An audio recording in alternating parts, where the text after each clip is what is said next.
Another lovely night in San Padre. The daytime came and gone, and it's been 3 nights since our last occasion where our party had a rough time babysitting their new coterie mate, Samantha. Jack received information that Felipe wasn't done destroying Josiah's human contacts, and shortly thereafter they were notified by Josiah's contact in the blood bank that a strange man was eyeing him. The coterie sprung into action, showing up the blood bank to prevent another death. Felipe was there, and realizing he was outmanned, he tried to flee. Samantha, realizing who the vampire was, jumped into swift action, slashing his tires and scratching the car up. Things were escalating when Starbright showed up with a cargo van and had her men abduct Felipe. Josiah stealthily entered the van and went to a warehouse where Felipe attempted an escape.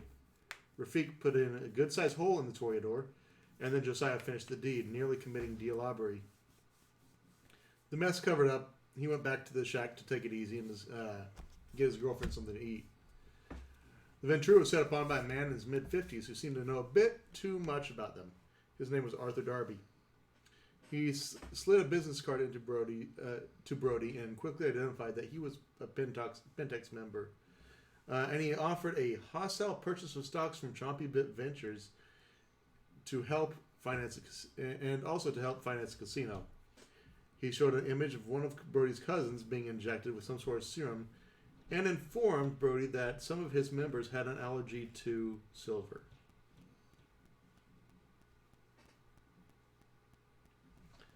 Dr. Pintus also notified them that he might be able to get them access in a few nights' time to the secured door in his labs at Mercurial Medical. The new night. A few nights have passed, and the squalls come in, drenching the city in pounding rain. Business is a bit slow at the shack tonight, as it often happens when the weather kicks in. Samantha has much to learn, but she has become more tenable. She has taken a position behind the bar and has proved an adept learner.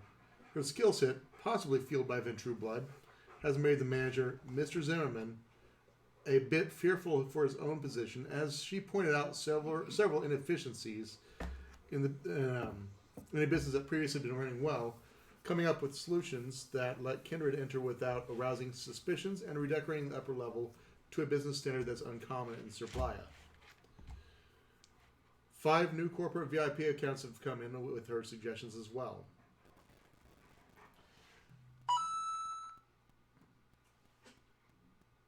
Excellent. Okay.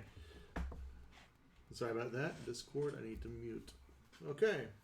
The Atlantis delegation has left, doing everything they could do to stabilize the city. And I am successfully muted. Congratulations, ladies and gentlemen. Okay. But thankfully, the Wolfpack has remained loyal, and on occasion you've seen a few of their members in regular form visiting the places that you frequent. The bar, the casino. Not so much the strip club, but, you know, dusk can do its own thing.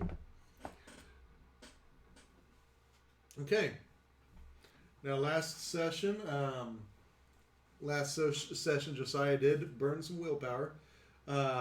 This session, it's completely healed up. There's no need to roll anything. It's just done. I need rouse checks for everybody. 8. 7.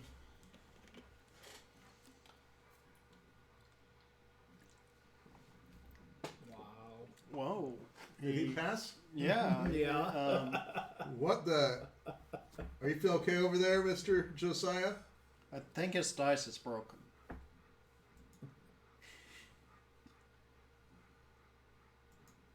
Have we lost him? I haven't heard him. I think he's on mute. Yes, I was muted. My apologies. Yes, I got a 9. I did well. I am good. I mean, Felipe is upset that he can't speak this turn. It could be because he's dead. Yeah, it feels so bad for him. Mm-hmm. Eesh. I am sure you do. All right.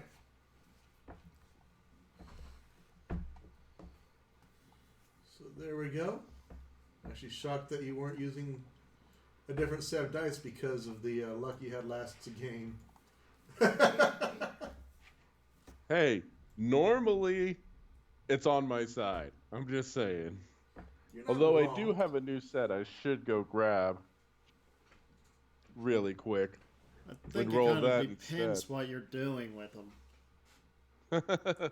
True. Relics checks you usually suck at. Fighting and combat you usually do real good with. So you're saying Yeah. the virtual dice have moods, is what you're saying. Yeah. Yes. Let's see. The new night, I don't know if I covered this. Yes, I did. Squalls come through, etc., etc. Atlantic Sage delegations left. Important things of note, especially for a fledgling Primogens new domain, new powers. You may be tested even harder now because you don't have your strong backup. Although, who wants to mess with somebody with werewolves on their side? All right.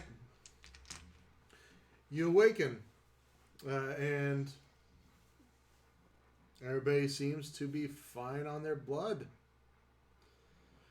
They don't lose anything. They're not terribly upset. Did anybody have any wounds they needed to heal in the past couple nights? Not to my No. knowledge. I think everybody got through free. Oh, and exciting news. She's been part of it often enough that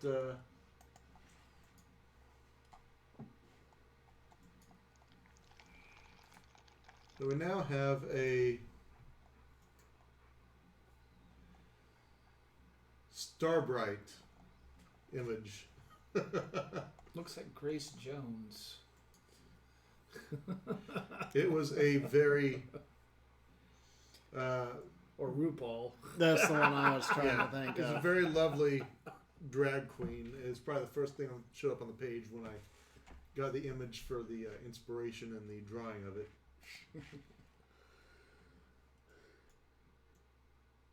Let's see. There we go. So there is Starbright for all glory to see. So not intended, but as often happens with these games, the character comes out and just happens to come back again and again.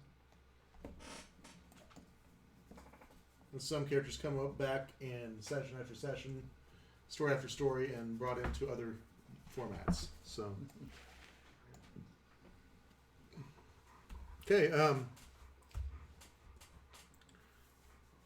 So Brody, you awaken, and as you're getting around and ready for your day, getting up, dressed, and everything, you come up to the floor of the shack. And you hear Ed Zimmerman, I believe that was his name, Eddie Zimmerman, arguing with Samantha.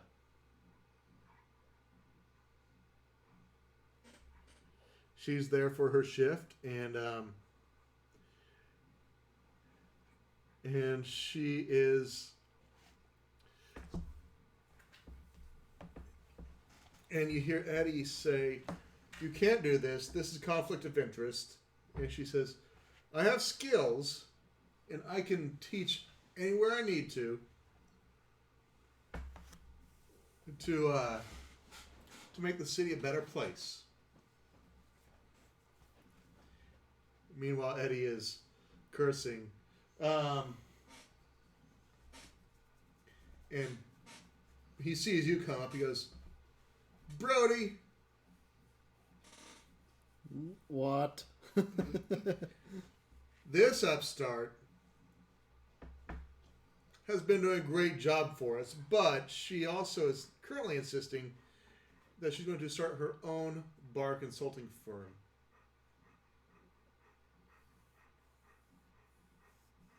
And Samantha crosses her arms and goes, "I have a level 2 sommelier certificate. Thank you very much. I deserve to be able to use it. It's making money. I've put a little money in your pocket.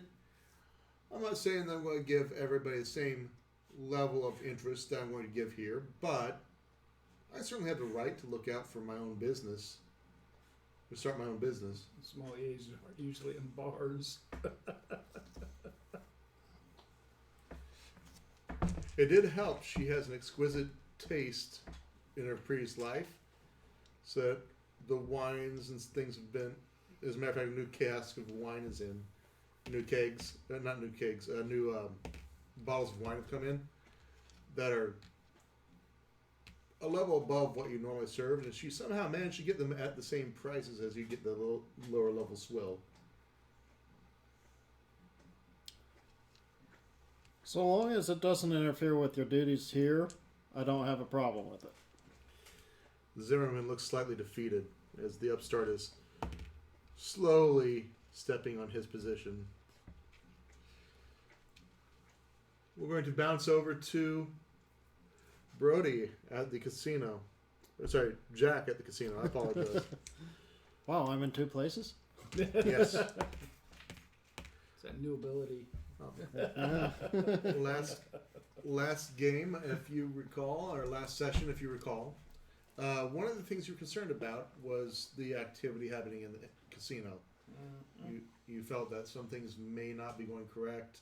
Heard a conversation about somebody over They thought they had fixed one of the machines. fixed the machine. Yes. Yeah, so I have basically taken it upon myself to try and go over everything. I'm going to get a list of all the people that contributed to the casino, all the particular different services that we offer, all the different employees, and just basically go through it, make sure everything's on the up and up. Give me a wits and investigation roll. Where's my wits? And investigation.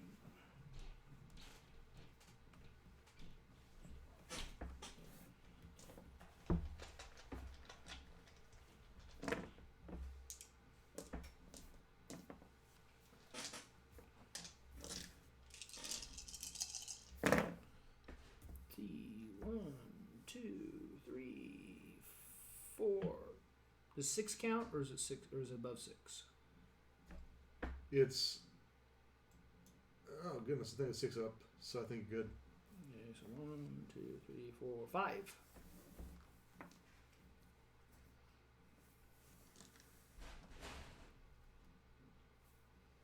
Yep, 6 plus. So you rolled a 5. Rolled 5 successes. 5 success. They're almost all 9s. That's fantastic. Yeah, 6s do And then a count. 6. It's been so long since we played, folks. So if you're watching, I do apologize if you hear anything that sounds like you don't know the rules. You know the rules? Rules? What are those? Yeah, you in your searching, you've been very efficient the past 3 days. You've discovered the management has been fixing machines to give lower payouts.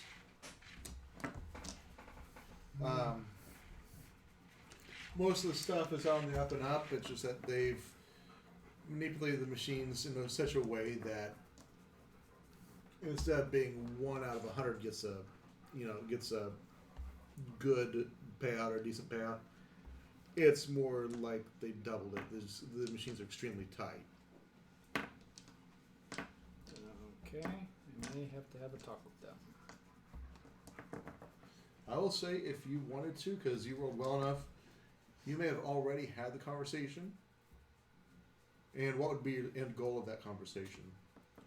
Well, basically, just everything should be above board. I mean, we're a casino. The odds are already tremendously in our favor. And if people win, that's good for us. More people will come into the casino and lose more money trying to win more money. Give me a manipulation and a character sheet in front of me. We'll pull one of these up. There we go. We'll go with manipulation and persuasion. Where's persuasion? And don't forget to include your 1 blood dice.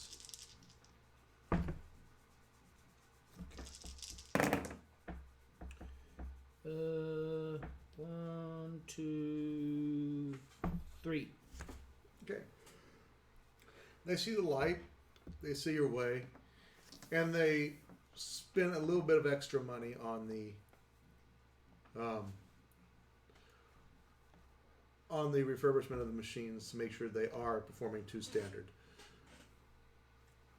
Meanwhile, as you're inspecting the new machines and seeing someone hit it big and then bet it all and lose it, you hear you smell the waft of a familiar perfume come through the air, and you hear a familiar voice as the wolf comes by. She goes, "Hey, Jack. Didn't I see you on a show somewhere?" You know how much I hate it when people say that. And you see her grin. Just. But, funny thing, I mean, we got the machines working. I had a little talk with management, and so things are a little bit more on the up and up. Because nobody wants to come to a place where there's cheating. It's just we've got the advantage to begin with. But that aside, I've been thinking. I haven't proposed it to management yet, but we're not open yet officially. We can have a grand opening, and I was thinking we could have a poker tournament. And she smiles and she says, "Will I be allowed?"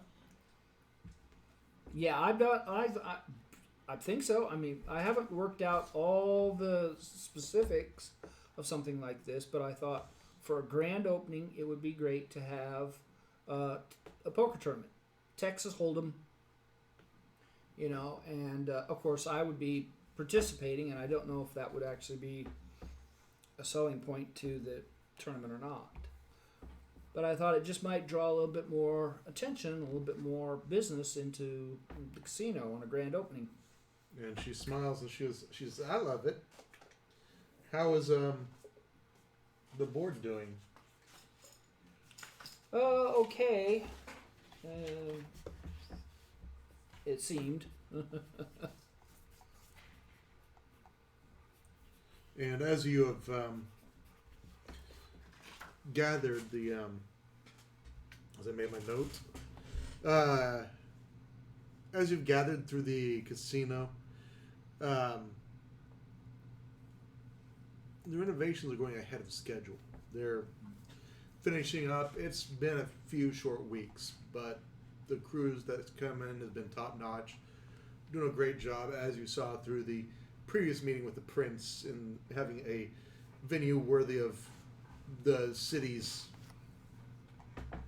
leadership of Ventru to come through and visit. And she kind of does a short tour with you, as she's not been there she's been missing for a few days. Mm-hmm.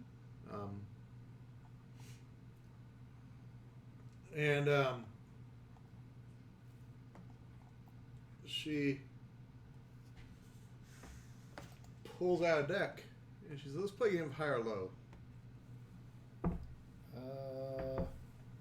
Okay. And she shuffles it. She goes, "High, I tell you the secret I'm holding. Low, I keep it." Okay. I don't see a downside here.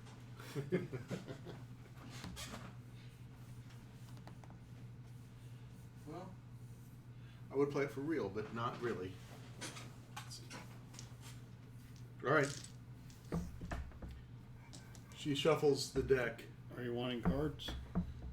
Ah, I got some real I've quick. got a useful tool right here. High or low? She says to you. High. And she flips the card over. And it's a 2 of spades. And she looks really put out by this. Really put out. Let's try again.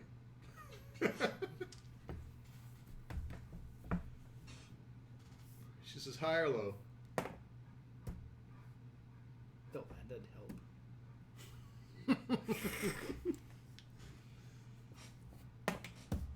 help. Low. She goes, tonight is really not your night. I rolled a 2. That was the card before. The first card, yeah. She pulls an 8 this time of hearts. So, I shouldn't have gone with the dice. My gut was telling me high.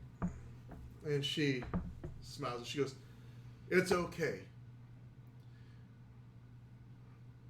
I'm just going to tell you anyways. I was just hopeful that I'd be able to put it in a more drastic fashion. Dramatic. Don't correct me." She says, as her eyes slit. She says to you,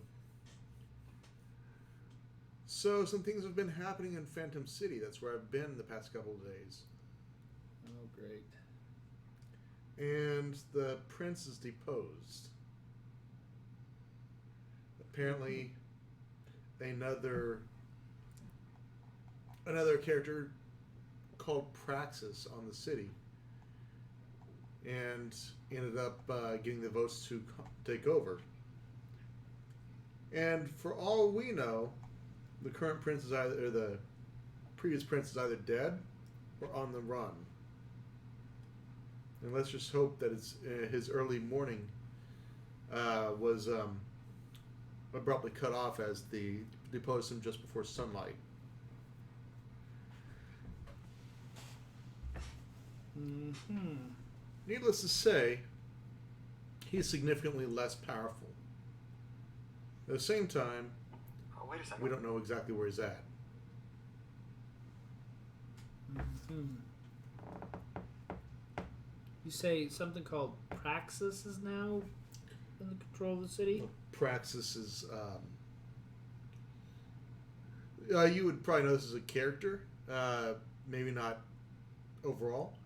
Praxis is the state when someone comes in and claims dominion over the city. Oh. Okay. So they call Praxis, and the two factions battle it out, or they come through civil ways of concourse to determine who's got the power. So a prince has always got to keep himself in favor, lest someone else call Praxis and try to take it from him by demeaning his character. But we don't know who the new one is. Do not know. Hmm. She being who she is, does not have the same contacts in the kindred community, understandably. Well, how's the casino coming there? It's doing well. I had money in that. It's doing well.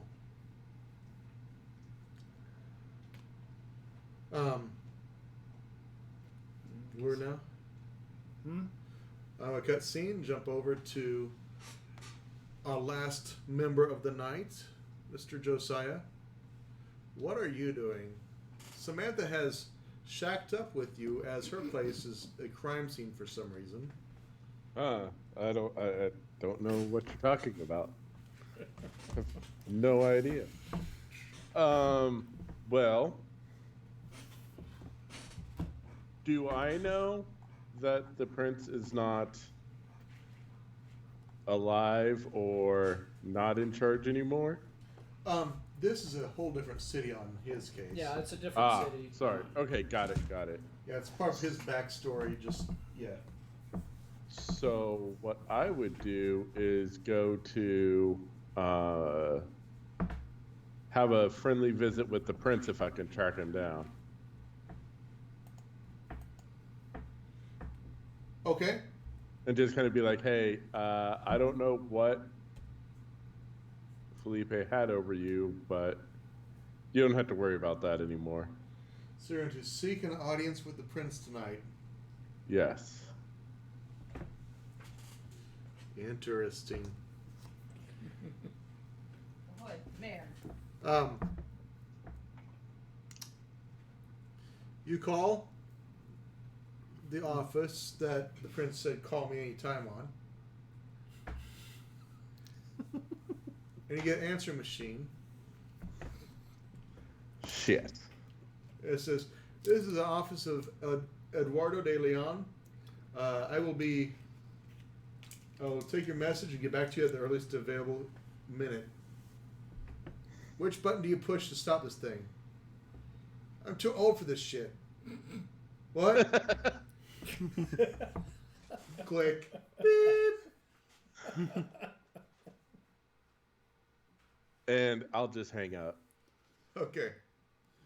not leave a message, and That's I'll probably go in confusing. search of some of my contacts to see what I can find. That's probably similar to my message. Son of God. Oddly damn it. familiar, yes. You actually hired somebody to do it. A voice actor just. So you're hiring some contacts, or you're contacting some people to see if they can track the prince down? Yeah. Okay. You make a couple phone calls. If I remember right, your primary contact was the blood guy. But let's see what else we have to work with here.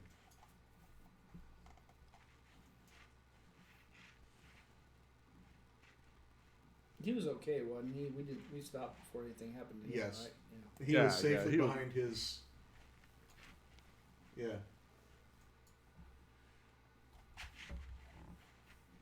You have one contact, primarily your blood.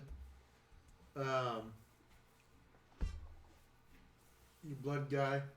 You call around. I'd say you maybe call Giuseppe, Yeah. and because you know Giuseppe, you guys are kind of in. Hey, what's up? Just trying to track down the prince so I could have a conversation with him. Yeah.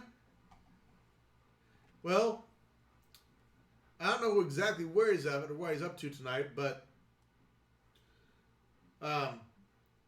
don't leave a message on his machine, his phone. He doesn't even know how to access that thing. Yeah, I kind of figured as much, which is why I didn't leave a message.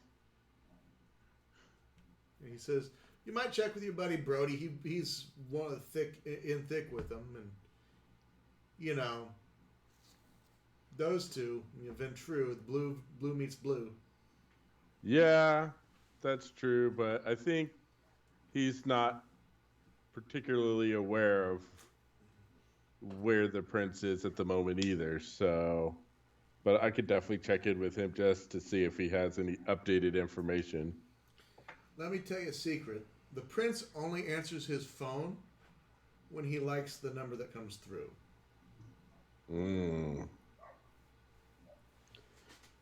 Well, maybe we'll have to figure that out. He says, "Oh, let me tell you, there's one time I was trying to warn him that someone was coming just to create a mess. And it was a Malkavian. He had a whole shovel worth of shit. Well, let's just say there's one less Malkavian in the world. But there would have been one more if I could have warned if the prince would have took my phone call." Yeah. Well, sometimes there's only so much you can do, I guess. I'm just trying to save him a little bit of hassle, but no skin off my back, I guess, if he doesn't come through. In the background, you hear some fighting going on. He says, "Hey, keep it civil back there. Punches to the face, not below the belt." Sorry, these kids are getting out of control here. They're kind of letting their blood get to the best of them. I'm going to have to let you go, but good luck on finding that prince. Thanks, man. You have fun with those kids. And you hear him mutter something as the phone goes dead. Nothing bad, but just more like, damn kids kind of stuff. I understand the sentiment. You, what are you doing, sir? I'll probably head back to talk to Brody. Okay. See if he has any updated information on where I can find the prince at. Or maybe he could just give the prince a call, or I could borrow his number. Oh, you have the correct number. You're Or no, reasonably sure. sorry. Borrow Brody's phone to make the call.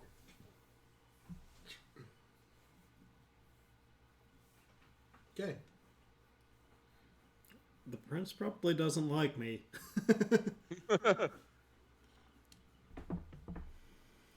Now, so you've had jumping back to Jack, you've been pent up in this casino doing work for the past 3 days.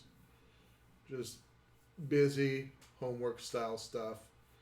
Not a lot of fun. I mean, you've done a couple gambling, a couple hands there, here and there, but not much that's been enjoyable. What are you planning to do tonight?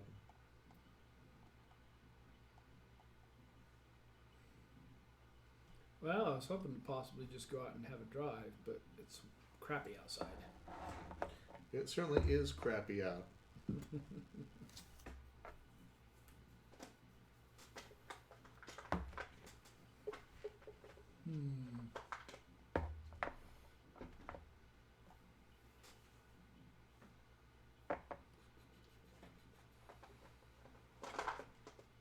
Before the wolf leaves, Mm-hmm. I was like, hey, you got any idea of something fun to do in a casino on a rainy night? And she looks around. She goes, "The floor is dead. There's nothing fun to hear." And she goes, "We could go drink at that place you always hang out at." Yeah. Something might happen there. She says, "I heard they have this new beer." Yeah, it's kind of, I wouldn't say exclusive, but it's kind of limited. Limited. That has an exclusive feel to it. Do you think I could get hooked up with some of it? Just out of game. How does this stuff affect people that are not vampires? It probably tastes nasty. It probably tastes like, I don't know, like coppery Budweiser. Budweiser with a strong coppery iron aftertaste to it. You mean Budweiser in a can? Budweiser in a can Bitter plus beer plus. face. To Kindred, however, it smells and tastes delicious. So in other words, they're making it from someone with high copper content in their blood. That's the overall flavor of blood in the first place. Or high iron content, I should say. I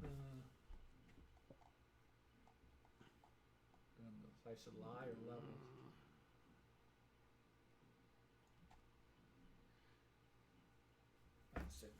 Well, I've heard that this new stuff tastes like piss to people that are not into blood. Oh, it's that kind of. Yes. I see. But Well- we could go to the bar and hang out. Maybe something's going on there. That sounds like a plan. And she smiles and she goes, "I heard they have new whiskeys in there, so I'm excited to try them." Cool. Then, well, so shall we take my caddy? she graciously accepts your offer. The ride to the shack is relatively mundane. It's only a few, probably mile and a half drive. Yeah, but it's kind of crappy outside, so. I thought about walking, but Yes.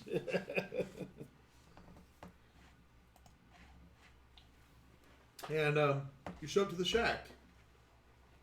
As you enter, of course, not much of a line. You see some quite bored-looking people there. Quite bored-looking patrons.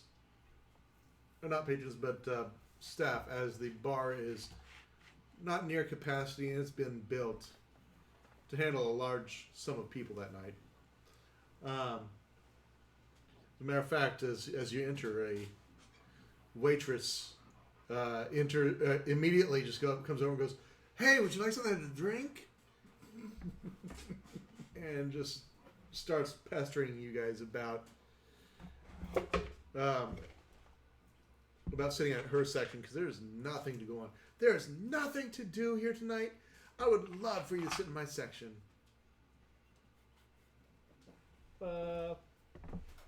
Sure. I got no objections. And the wolf smiles and she goes, "Honey, I think we're going upstairs." And the waitress looks dejected, just like her 2 tables that she's had all night are just like not there. At this time, Eddie goes, "What do you mean the band called out? It's a freaking storm!" And you can hear him over the din of the background music. "It's a freaking storm out there, but we still have checks that we sign for people." "Fine. I guess we're doing without music tonight." And Samantha goes, "Oh, I have a group." "Not now, Samantha." Of course. And Josiah, you arrive at this moment to where Samantha's just like looking a little bit upset about just being dejected on this. And you know the band that she's talking about. You and her have listened to them quite a few times. Kind of upbeat ska, kind of I'm not going to say a real big fish cover band because they're actually a cover band of a cover band, but you know, definitely up that alley. Just the fun atmosphere, the joy of it. We'll say it's actually they've come out of retirement. She goes, "There's a band called Oh Phil that's come from Kansas that's out of retirement." Shit. I'm upstairs ignoring it. Right. You need to call these people. Get them in here.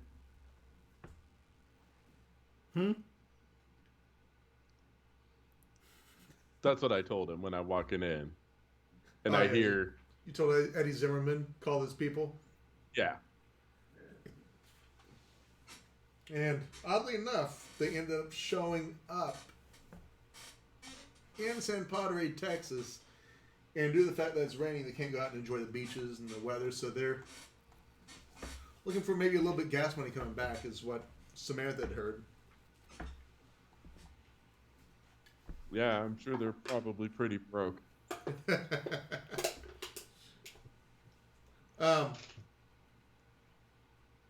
And Eddie goes up and he's just all in a huff going, "The band called out. There's no one to fill a position." And Samantha comes up and goes, "I made a recommendation. He doesn't want to listen." And I just roll my eyes like, God damn it, Eddie. Yeah. So I make the call. Like, hey, you guys want to make some money?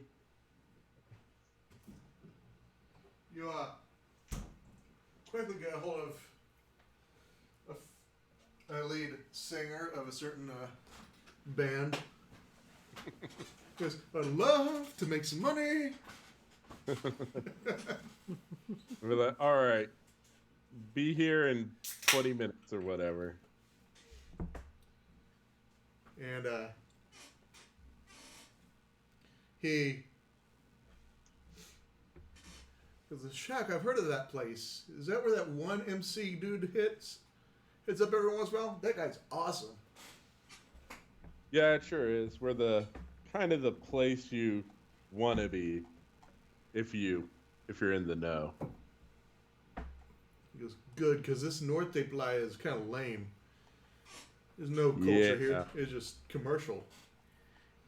Yeah, we're aware and are trying to do our part to make it less shitty.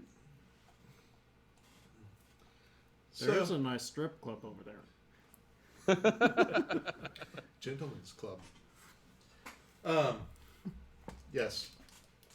So Josiah follows up. He's making a phone call saying, "Hey, show up. There's money to be made." Eddie is saying that Eddie turns and goes, "You're on her side now?" Says, don't even bother. I've never even heard of this band. Who? And What? that's your first problem. And Samantha says, "Just give it a chance."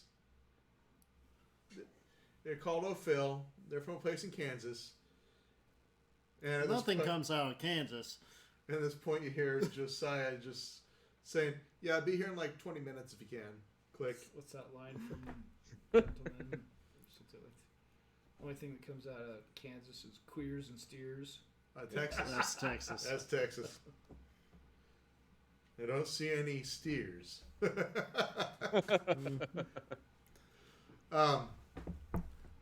You do. The wolf, of course, doesn't want to stay down in the lower levels. She's looking for. And it's been a few days since you've been here, and in those few days, coming upstairs is different. The booths are no longer as dark as they've been before. They've been brightened up. There's been a shade of paint put over everything. Except for one. And there's great, beautiful, thick, privacy curtains. Things have gotten a little bit of a facelift. And she's made it so each individual booth has its own dimmer light.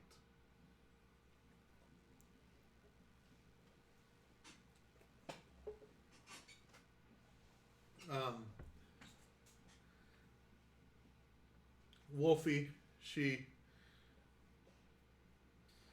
goes over and she goes up to the bartender and goes, "I would like one of those new beers." And he looks at her going, and he looks over at you. Her choice. I'm just kind of in the background. I told her what it was. She wants to try it. And she gets the beer. And she orders one of the new whiskeys that's in. We'll say it's Whistle Pig Cigar Malt. A single chip of ice. And she rejoins you.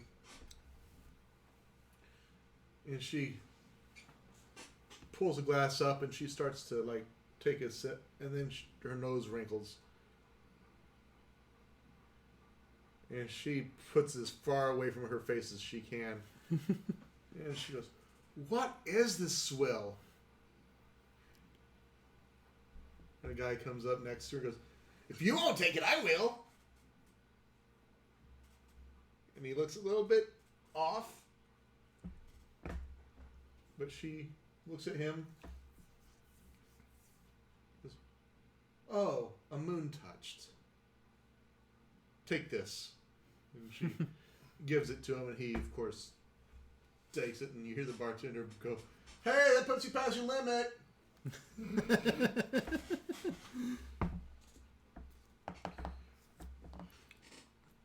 Why did you order that in the first place? I told you what it was. She shrugs her shoulders, and she shrugs her shoulders, and she goes, "I didn't believe you. I'm sorry. I didn't think they'd do such things." And she takes a drink of her whiskey, pulls it back, and she goes, "Who ordered this for the selection?" And Samantha very quickly puts her hands on her hips and just smiles beamingly and goes, "That was me." And then she looks over at you and she goes, "Can we please have the band in tonight?" The expression on Val's face, is it agreeing or slightly disagreeing? She loves it. Okay. Yeah. That's between you and Eddie. And Eddie goes, "Fine." There's not another band out there tonight that's going to come on short notice. How you guys got these guys in 20 minutes, I don't know. But at this point, you hear a very boisterous individual coming in, going, "I'm here." And the doormen are, you hear in the back doorman going into his arm set. And it comes up top and, "Sir, did you authorize a band? They're bringing in equipment." Again, that's Eddie's thing. And you who are young enough to enjoy it, your Facebooks go off, your notifications stating that they're putting on a one-off show in San Padre, and you see people go, "What? It's shitty out. Why the fuck are they playing?"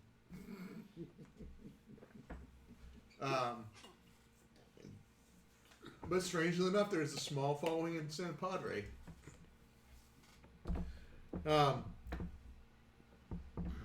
Samantha and Wolfie go off and talk about different whiskeys and things, and converse away a little bit as you all are kind of left to your own. And you hear a notification come on your phone.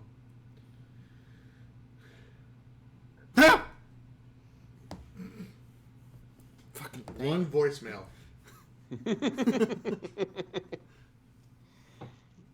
Where's my secretary? How do I work this?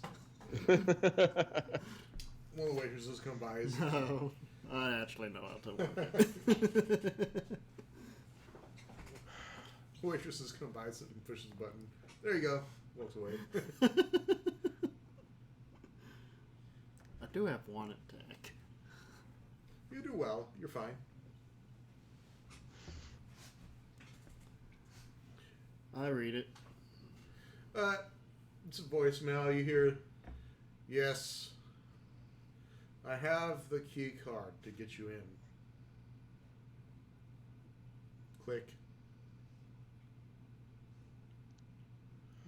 You guys up for a little trip over there to the lab?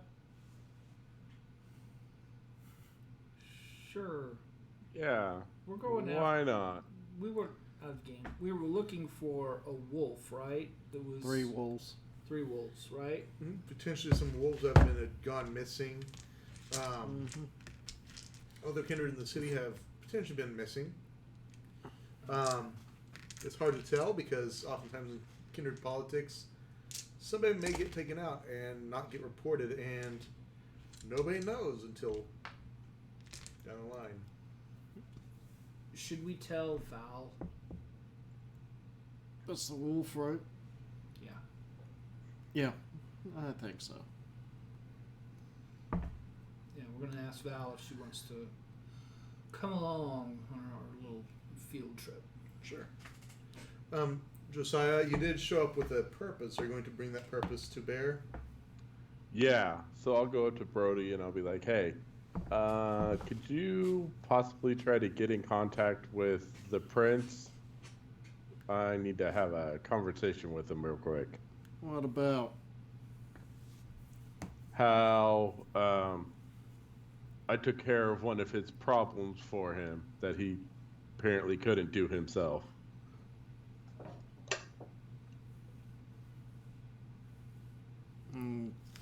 Okay. With taking out Felipe.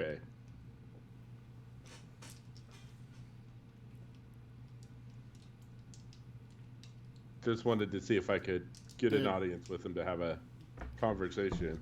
Did he put you up to it? Nope. As a matter of fact, the prince may not know about the... You may want to keep that under wraps for the time being. Well, the prince may not know about the call, but it did come from Atlantis, so it came from Archon. So you know it's good. Yeah. For the time being, I would keep that under wraps. Why is that? He's got some fishy things going on.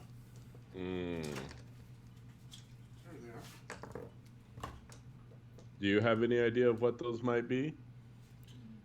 He's got a lot of connections with Pentex. Gotcha. On that note, you did kind of reach out to Val to see if she was going to, she was interested. She approaches and she goes, "What is that smell?" Which smell? She lifts her nose to there and she goes, "It smells like filth, Oh, rot, and decay. Like you guys, except stronger." Well, there was a guy from Pentex that tried to force his way in to my business. She goes, "I wouldn't smell that now. It's here."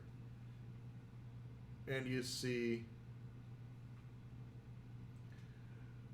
the prince, Eduardo, is actually walking in at this moment. Ah. Oh, well. For a minute, I was thinking somebody was obfuscated or something. And he goes, and you see him walking up, looking at his cell phone. He goes, "I gotta stop giving people my number. They keep calling me." And then he looks up and goes, "Oh, Brody, how are you doing?" Just fine. How about yourself? You know, the usual. So, came to check on your new business. I heard you've a new look. I heard that some things have been going. It looks nice. Who's been telling him? And he says, "So, how are you doing today?" Yeah, not too bad. Let's get to business. I know business is business for you. But I also heard that you spoke with a Arthur Darby the other day. This is an associate of mine. Yeah, I didn't like the way he approached me. Well, he does make things a lot more efficient. I don't need any more efficiency. And Samantha pipes up and says, "That's why he has me." Zimmerman goes, "Hush." And Eduardo actually kind of cracks a smile. The first time you see him crack a smile in a while, he goes, "Oh, I see that she's found some initiative. Yes. Now if only she'll dump that, he's barely a kindred. And he doesn't even recognize you, Josiah, even though you are standing like not but 5 feet away." I'll ignore it temporarily. Just kind of just knowing that I took care of a problem for him and he doesn't even know it yet. Give me a wits. This time, a wits plus. Wits plus awareness. Josiah. Aware.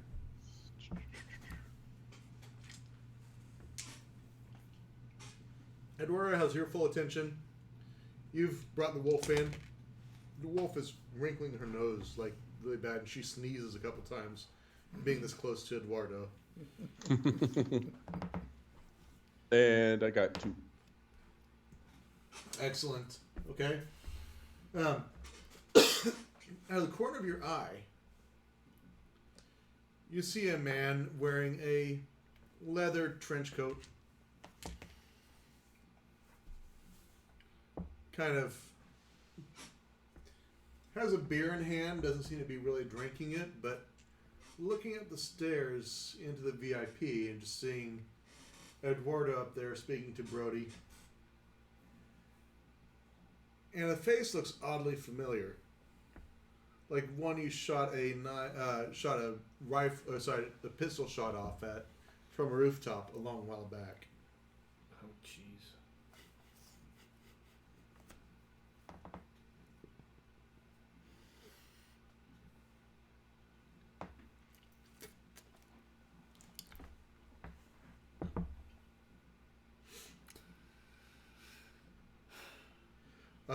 If you would like to inform them, you can. This is the individual that you understand wore an awful lot of crosses during the police investigation or police raid. You're muted, by the way.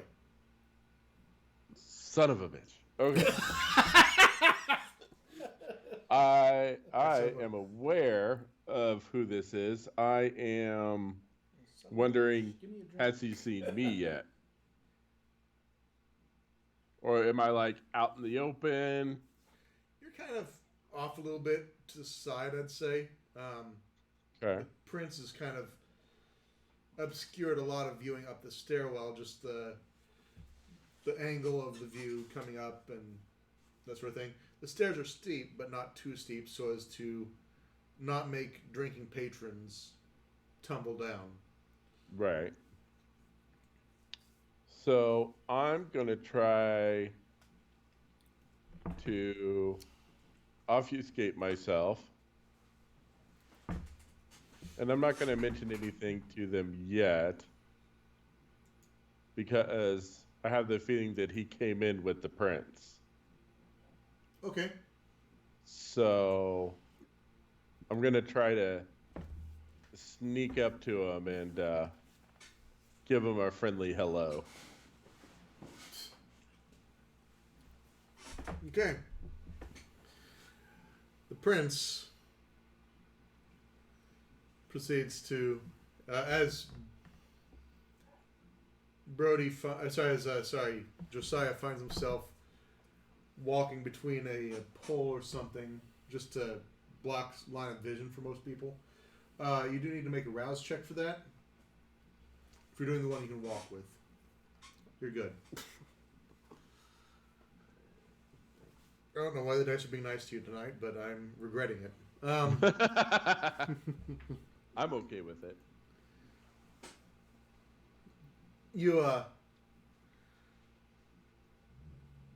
The prince goes on about just, so what threw you off about the guy? His entire demeanor. His approach, his demeanor. He threatened me and my living family. What? Yeah. So, yeah, he's not getting anything from me. Eduardo says, I will definitely have a talk with him about his approach. We all understand that those of us who are still living, who have living members, are lucky. So I certainly do apologize if he threatened anybody in your family. And he seems to legitimately take it into interest. He seems like, business is business, that's bad, but It's not the worst. I take out a cigar, one of my good cigars, and I kind of pass it to Val and said, "Do you think this will help?" Despite the no smoking legislation, she takes it and she does the old chomp and just like starts lighting up right upstairs, just like. The prince goes, "Excuse me." She's fine. And she actually flares the match. Like, she's standing almost next to the prince at the time. She takes advantage. Pops the match. And the flame out of the corner of his eye just kind of flickers. And you see it just a minute of just like... I just do this just... All right. Include the wrong dice. That's fine. And it was a small flame, so nobody's really in danger. She lights it. And Samantha goes, "We could turn this into a smoking lounge." And Ed goes, Ed Zimmerman goes, "No, no, no."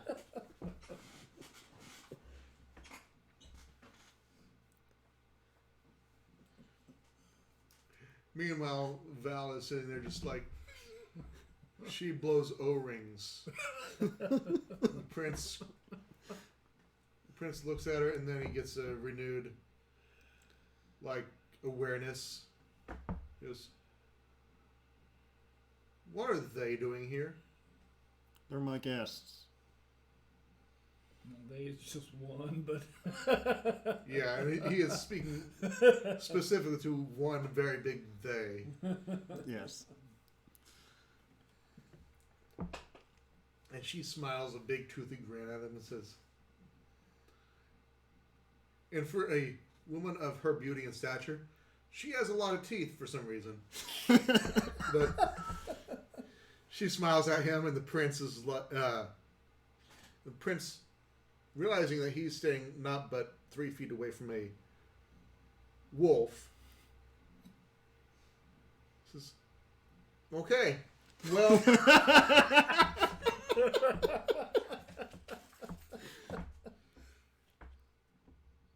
"You may live to regret that alliance. However, I'll leave it to you. I'll take my rest, but I just want to check up on you, see how everything's going, and make sure you didn't overlook a great business opportunity." And he says, I'll speak to him about the whole threatening family thing, and make sure your family's returned to you if I can. The members who are injured or abducted." Val at this point takes a big old puff, and you see like about a quarter of an inch disappear on the cigar as she takes it in and just blows another big smoke ring at the exiting prince. I look at her. Thank you for that.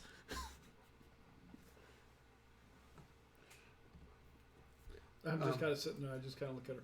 Priceless. She pulls the cigar back. You may be muted still, Adam, if you're trying to speak.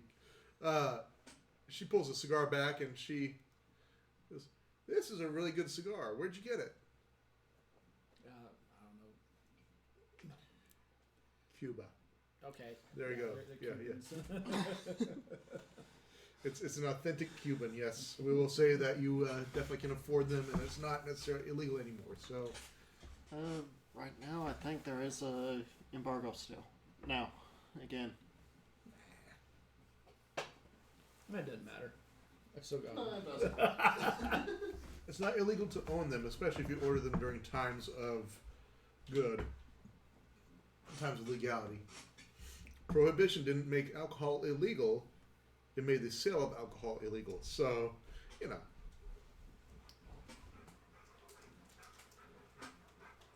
That's kind of like that thing that they brought up when they were trying to do something against gun laws or something like that. And it's like, you do realize there are people out there that make their own guns. Mm-hmm. There's lots of stuff. Yes. Well, I mean, I one time, I don't know how I got it. I ended up on a radio program where these guys were basically discussing that, you know, and he's like, oh yeah, my SIG, you know, things came out, the printouts on the computer came out real good. Now I just had to get it on the lathe and blah blah blah. And I was just kind of like, I'm like, what? And then I realized they were getting plans for the guns and stuff online and using imaging and using the You can 3D print them. yep.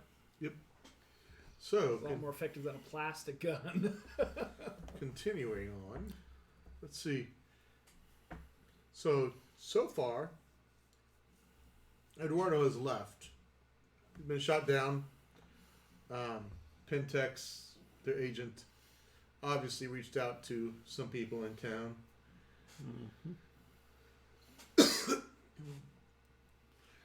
And Eduardo did seem legitimately concerned when he heard that they were threatening with you by using your family. Yes.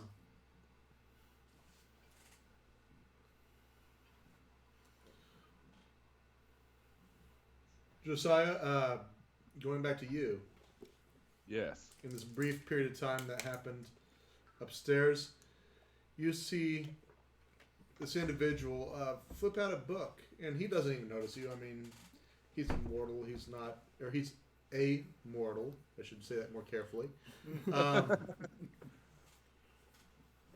He's not even like doing, not even trying to look for you. But he writes down Brody Chompy. And he writes down, and you see a list of Eduardo de Leon underlined. And it has what looks like a sloppily drawn steak on it. It could be a triangle, it could be a steak, but it looks like he tried to make it intentionally thin to be steak-like. And he has a series of other names on there, including Starbright. But go ahead and give me a wits plus investigation. He could be a member of that organization that hunts down. We already know he is. Shit. 1. It's okay. I will give you with 1 that you're able to gather that the list he's making is not of friends, not of people not that he's associated with Eduardo in any way.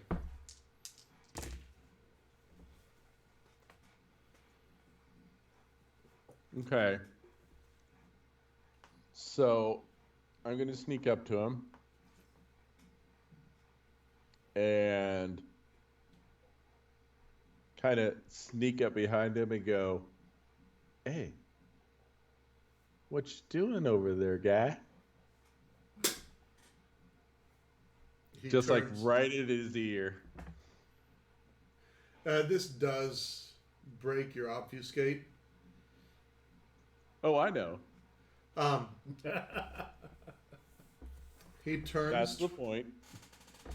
He turns towards you, and he doesn't seem phased at all. He is cold as ice water. Mm-hmm. And he pulls up his phone and goes, mind if I take a picture? And he pushes the tab, and the light feels strange somehow as it hits your face. It burns. So, before that happens, is there a way where I could go, no, and grab it from him? He does it rather quickly. Okay. with a swiftness that, as you're saying those things, that he just quickly moves almost faster than your eyes can see, as if somehow there may be some supernatural ability behind it. You recoil, blinded for a few seconds, as it smells as if someone lit a match, and somebody goes, "Is something burning?" And then you hear somebody in the background saying, "Oh, that's cigar smoke. Where's that coming from?" And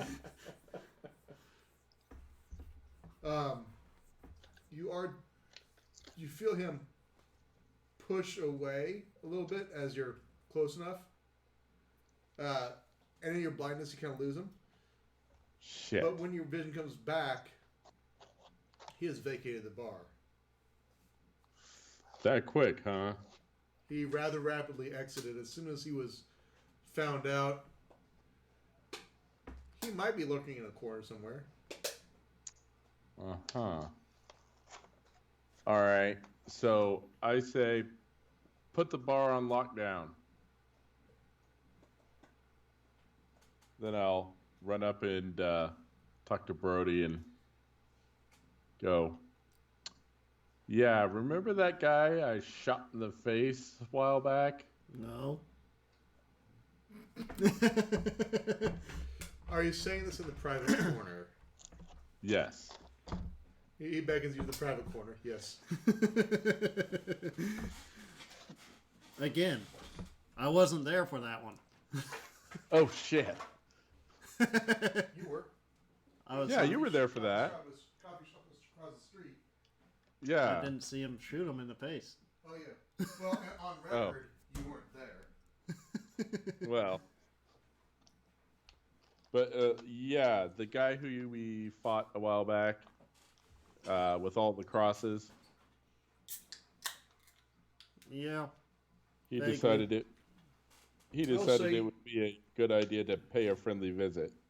You took one superficial damage. He actually looks like he's had something that you haven't seen in a long time, which is a sunburn on his face. Getting some sun, are you? Yeah, about that. Where At this point, you might have some problems. Samantha says, "Wait, somebody attacked you in my bar?" Yep. Your bar. She says, "Well, I'm the manager." No. And he goes, "Excuse me." And she goes, "Oh, you're old news. You'll be replaced soon."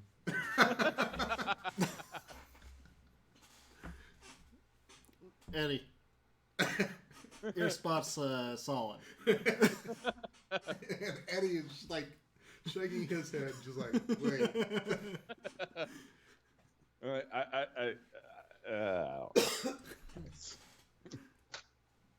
I'm staying out of that one. That's not on me. I just wanted to get some good music in here. That's all I cared about at the time. At this time, you do hear that Ophel is starting their first set downstairs. Da, da, da, da, da, da. You know, just playing several different tunes from their Right. love songs for soccer moms and previous albums. Yes. The music's interesting. It definitely harkens back to the 1990s. And you see a lot of clientele that you may not have seen normally start showing up. The doorman goes, "Yeah, so somebody said something about lock down the place, but we got people showing up and they're out in the rain." Yeah, let him in. You see them start checking cards and that sort of thing. And you see people trickling in,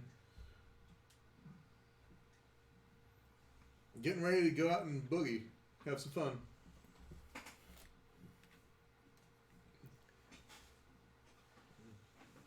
Money in is money in, right? It's a business. It's And Wolfie looks down. She goes, "So you guys were talking about doing something?" Yeah, we're heading over to check out a potential Pentex laboratory. She growls lowly. You're like, it's almost like, where'd this come from? And she goes, oh, I'm sorry, these cigars, they make me, something happened to my chest. And she puffs another on the cigar, goes, it's so good though. And she blows it. She pulls her whiskey pig and whistle pig and takes a swig of that with it. And By the way, Wolfie, got a question for you. Do you know anything about my heritage? she goes, your heritage. And she downs the last of the whistle pig and she motions for another one. I'm going to need some more for this if we're going to the facility tonight. What do you mean heritage? The guy from Pentex said that some of my lineage is allergic to silver. And she looks at you with a little bit of interest and she goes, lucky it wasn't you. And she says, because if you had been turned and you survived the turning and was taken as or were originally of our kind, even I would hunt you to death. I like you okay. Because Yes, I Jack do. likes you. Yes, I do like you. I mean, feelings mutual.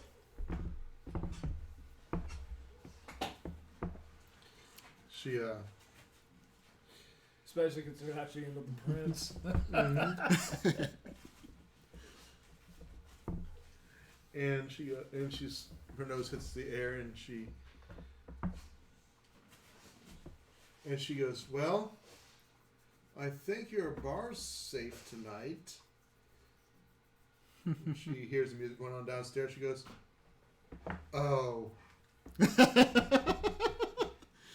She says, I'm not a big fan, but I know a couple people who are.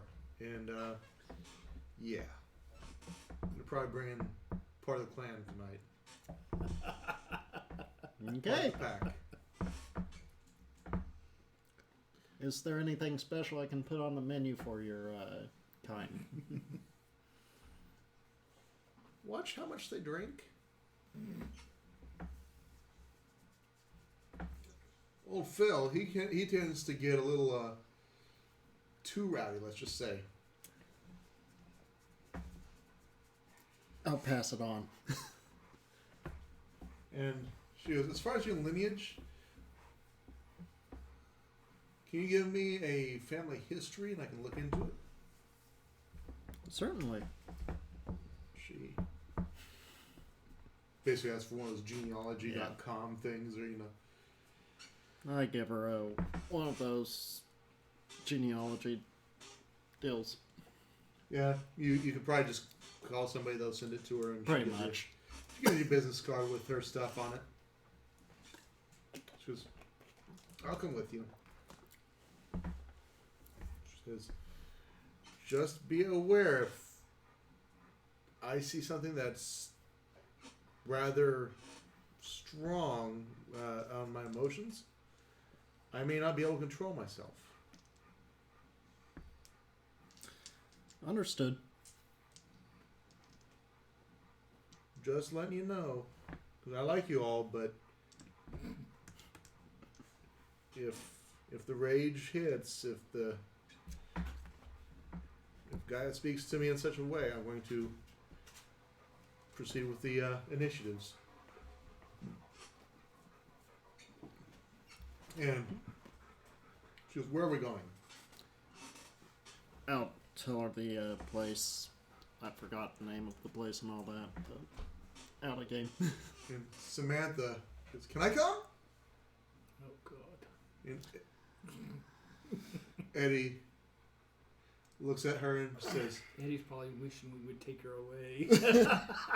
Eddie looks at her and he goes, you see that line out there? This is your mess. You're going to have to deal with it. And And he Someone looks over at you complains and he about goes, being ready? I'm going to take the night off.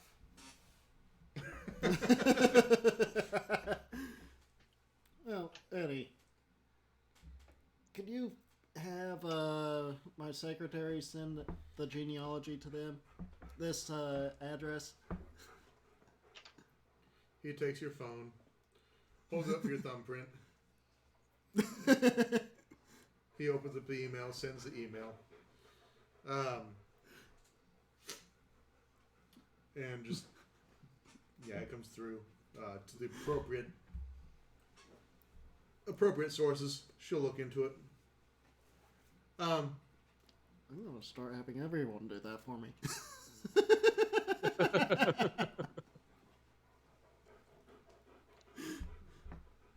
Samantha looks rather upset. And she goes, "Are you really going to let him have the night off? I mean, I What? brought business." You said you wanted to run a bar. Well, you're right. And I guess that does prove that Eddie really doesn't want the job. So, and she looks a little bit prideful, and she looks over at Josiah, and she winks, and she hustles downstairs and starts shouting orders and making sure that people are doing what they need to do while it's still vocal in here, because you can actually see it's filling up rather quickly. I'll look at a. Let her have this one. Just this time. Eddie gives you a Let her shot have the and win dips just out. once.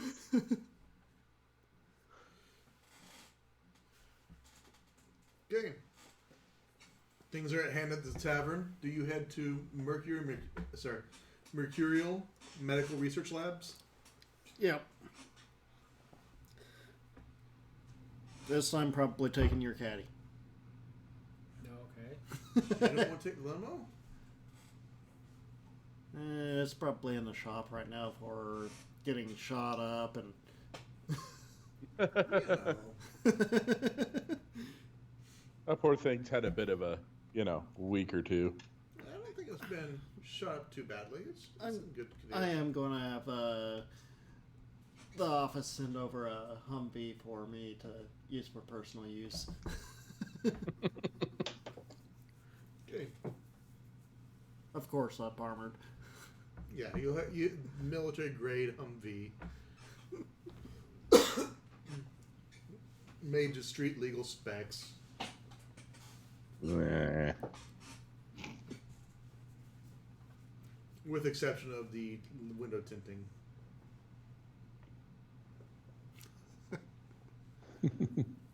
Okay. You arrive at the building you've been to before, the Mercurial Medical Research Group. The rain pouring down makes it a little bit harder to see, but you can see within. The dim light flashing over the doorway. The white exterior, the bland white exterior, as it's just a hospital, with a logo emblazoned on the side of it, Mercurial Medical Research Group, or Research Labs, and a single double door at the entrance. You see a security guard looking dopily outside, just like, or drearily outside, before he looks down at his phone or some other device.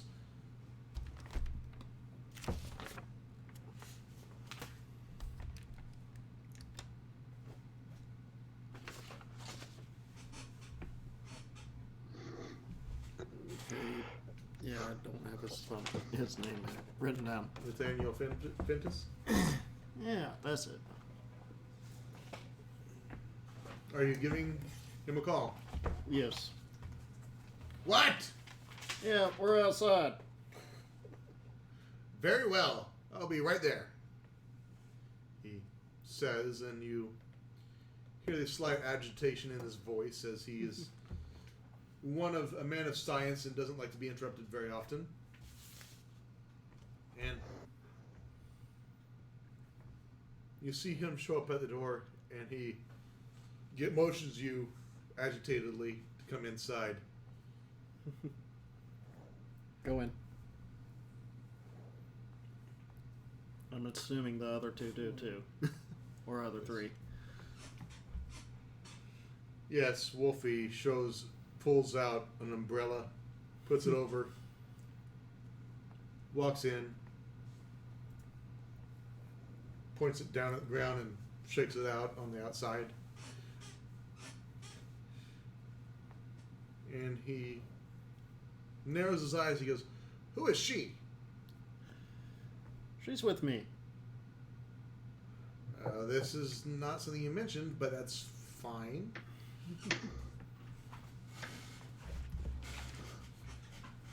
He goes, "I've managed to get you a key card." He says, "One of the janitors may or may not have fallen, and, well, the ownership didn't want the health risk, the health insurance risk." Smiles. He says, "I don't do anything with that business." And he looks over at the guard who is looking up with interest. "You'll forget all this." He goes Yeah, blank. we could make sure of that. The guard does go blank.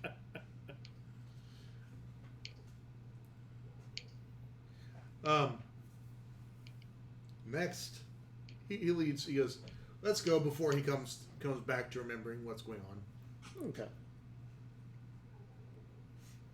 He takes you down the familiar hallways that you've been down before as you kind of crept in, and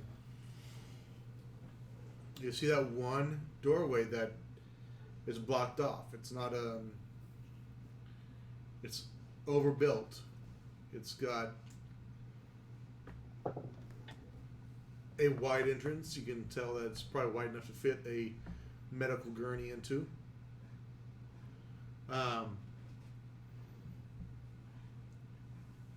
And some high-tech security at it.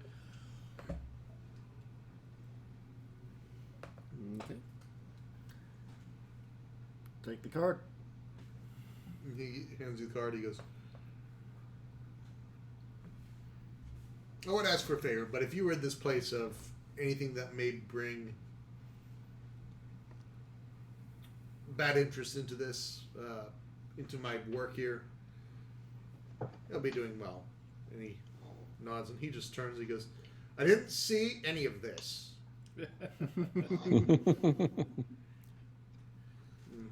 He walks back to a lab where you can smell the sweet perfume of blood through the air. As he is obviously doing some studies. And you hear another familiar voice. It sounds like a certain young lady who produces most of your V beer. So she works with him. You hear him say, "How crude!" And she goes, "Let me tell you, the crock pot is necessary."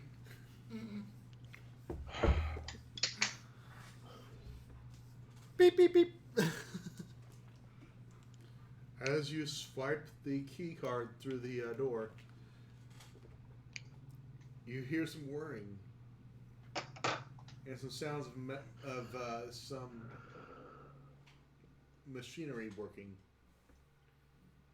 You hear the whir of a lift being activated, and they kind of, as the elevator lifts itself up, the door opens to the side. Go on. Within, you see an elevator that's hospital white.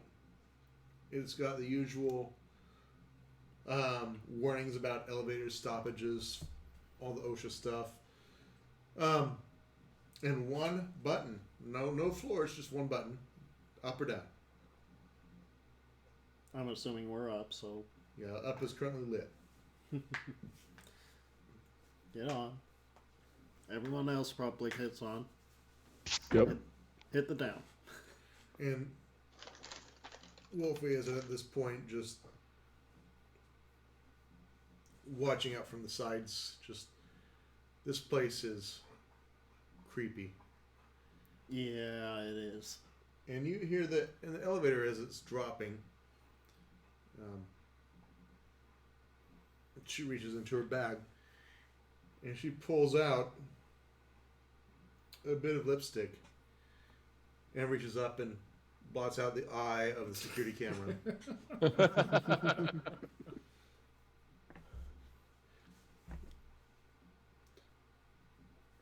And then you feel a buzz at your pants where your phones were. And it says not connected, no service. As this elevator is dropping for about 10 seconds so far. Shielded area, I think.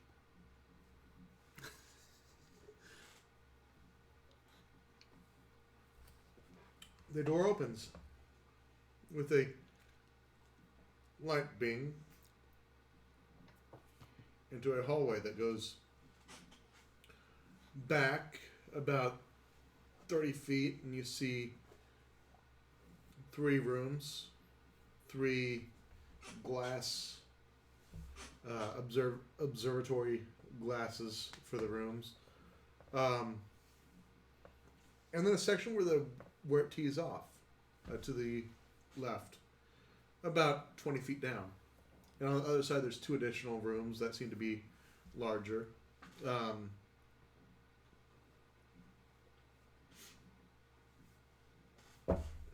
And at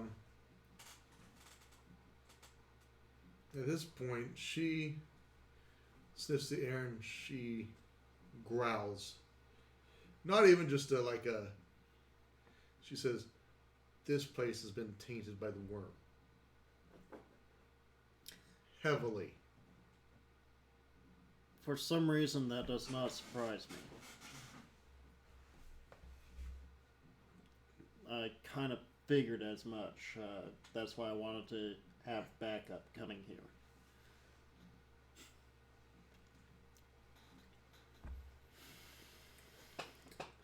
She proceeds to warily look around, kind of like, you see a wolf, and like that moment between panic and anger just is like striking her at this point. And Jack, you've never seen her even approach panic. She's been at some pretty hard tables, looking down some pretty hard foes. There's never been an ounce of panic in her face. Any other time you've seen her has not been panic. It's been, just coolness. I basically said, Val, calm down. Just try and stay calm. She absolutely is doing her best, as far as you can tell. What are you doing? Well, I am going to try and see what's in those observing rooms, those 3. See what's in there first. Okay. The first one also has on the other side a break room. You give me a wits and a alertness or awareness, and I'll go ahead and give all of you the chance to do this. Wits and awareness. I assume you're all following. Yeah. Yeah. 3. Let me actually get the right book. 2.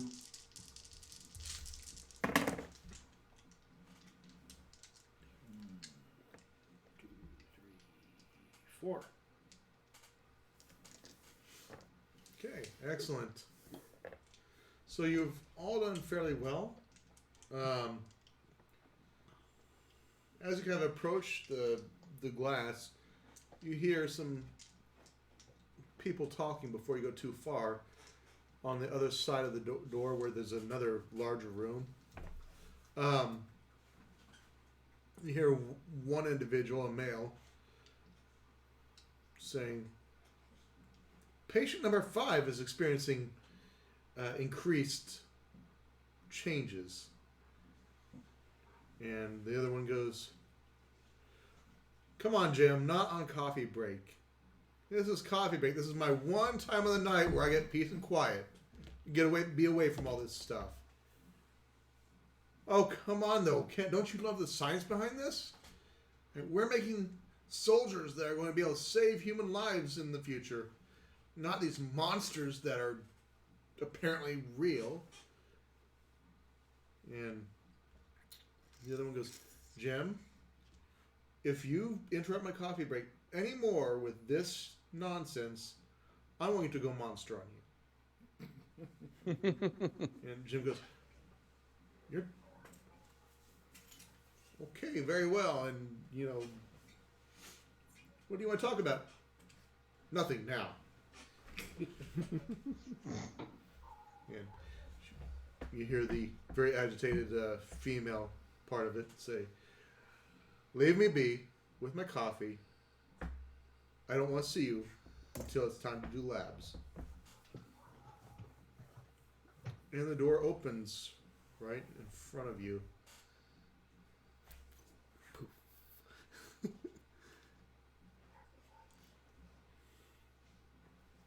What am I going to tell him? He Your coffee break is not over yet. he's looking down at his data sheets on his clipboard.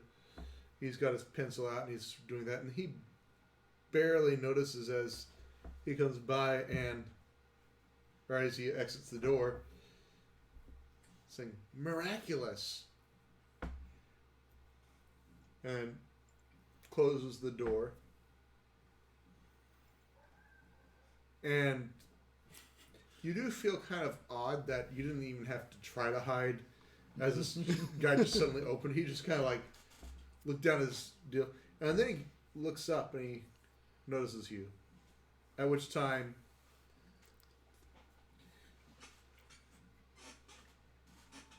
We are not here. okay, which level of which ability are you using? Okay. I forget which ones I have.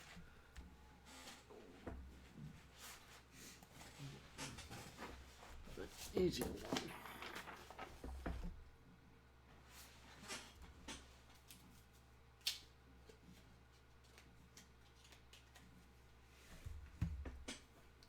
Which one? Where are the cards?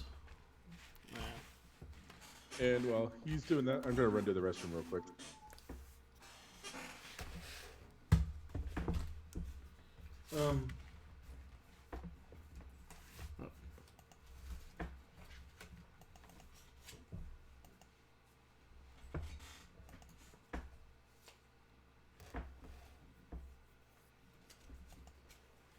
I don't believe you have terminal decree yet, so No, I have Cloud Memory, Mesmerize, and Submerge Directive. none of these. So, Submerged Directive lets you tell somebody if something happens, this is what you do. That's Submerge Directive. Cloud Memory is just forget. Yeah, and Mesmerize is... And Mesmerize makes them potentially fall in love with you. Let me go ahead and... I thought that was Lingering Kiss. Lingering Kiss is as well. But Mesmerize makes them fall in love with you in a different way. Mm.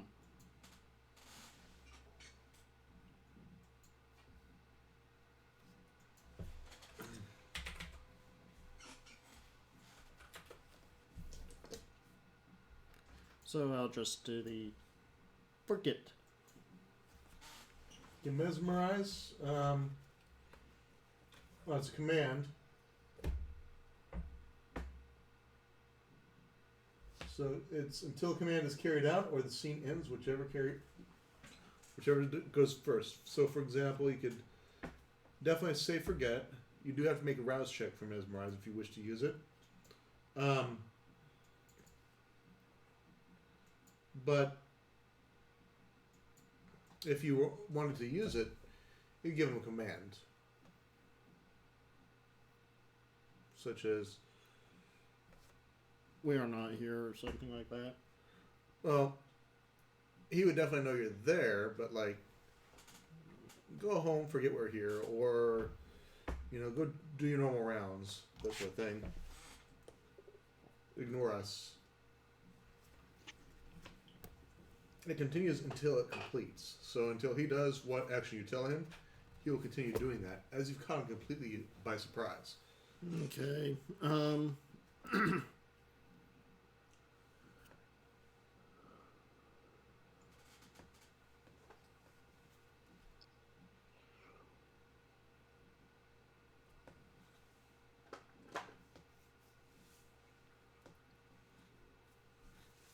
Trying to think of what I. You three are watching Brody stare at this guy, going, The guy's just entranced in his eyes.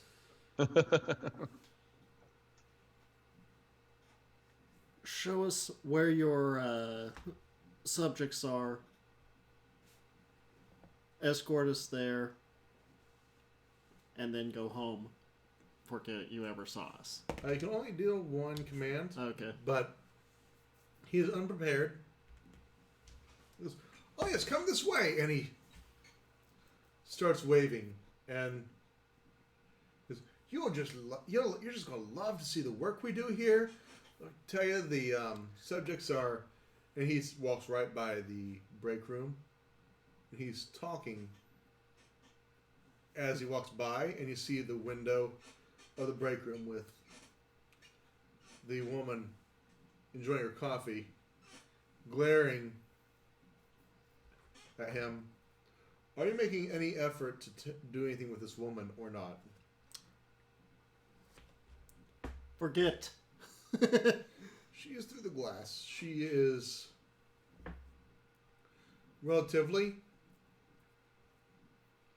It's through doors, through glass. She can't hear your command. Okay. Open door. Forget. Okay. You tell her to forget. He walks you past another section. He goes, "There's cold storage," and he points to the door across from the chamber or the rooms where you saw the hospital rooms. Looks very similar to a image you saw on the camera or on a phone. Broad tables, overbuilt. These things look like they could hold a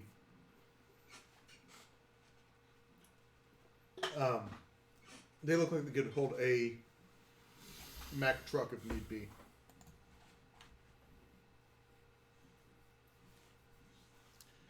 Is anyone in there? At this point, there's no one in there. Okay. He does mention and volunteer as he's leading you, as he seems quite friendly and like aloof about anybody's going-ons. He's going, "Oh, we have a patient that we're going to be treating very soon. These people are very sick, you see, and we have to make sure to make them better." He smiles. He goes, "That's what we do." And you see the big, as you pass the break room further, you see Pentex written in bright letters or bright blue letters. You also see on the medical equipment in the background Pentex as well, written on many of the shelves and equipment and that sort of thing.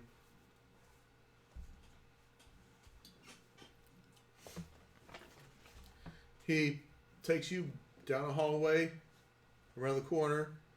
It seems like you walk for a little bit, and then he's chatting. He goes, "Oh, hey Bob, how you doing?" Bob goes, "Hey Jim, you're not supposed to be back here right now." Forget. And he goes, "Oh, I'm just showing some friends." And Bob says, "Friends," and he turns, and of course, you are prepared. You come out with the forget. However, there's another female assistant there that also sees you. Does anybody else want to make any actions here?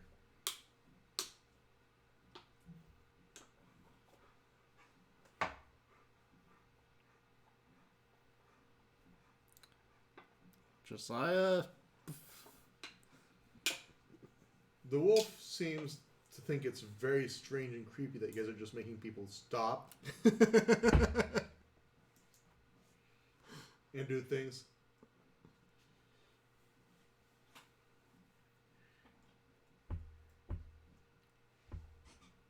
You're muted. I'm going to pull out my... I'm going to slowly turn my finger into a feral weapon and go...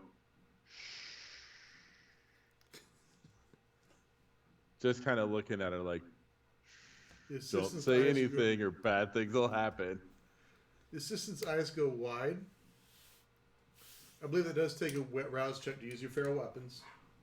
Does it? Okay. Yes. Shit. Oh, well. So, you thought you're being sly, huh? Oh, but I bet she tastes delicious. Why don't you just use that finger to break into her throat and just take a little bit of that blood, you know? Maybe take it all? Because, you know, you could get rid of me for a day or two. It'd be worth it. Just think about it. You thought you were rid of me before. But guess what? I'm still here. I killed the real you. It's all right.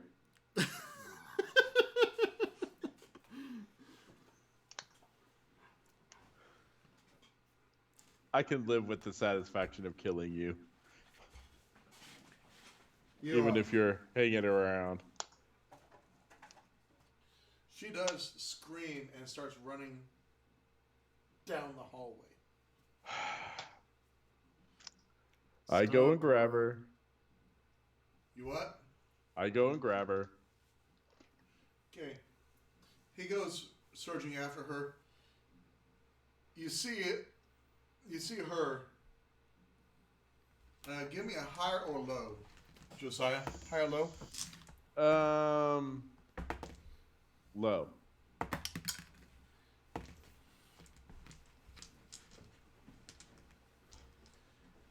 Shit.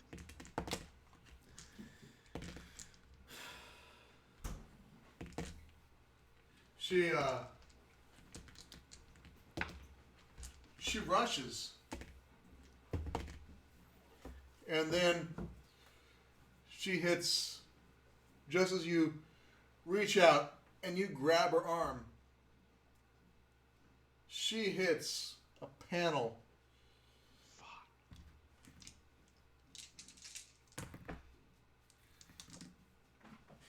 And you hear a voice. It sounds familiar to the one that was... It sounds like the one that was upstairs at the security desk. The guy you told to forget. He says, "Is everything okay?" And she goes, "Help!"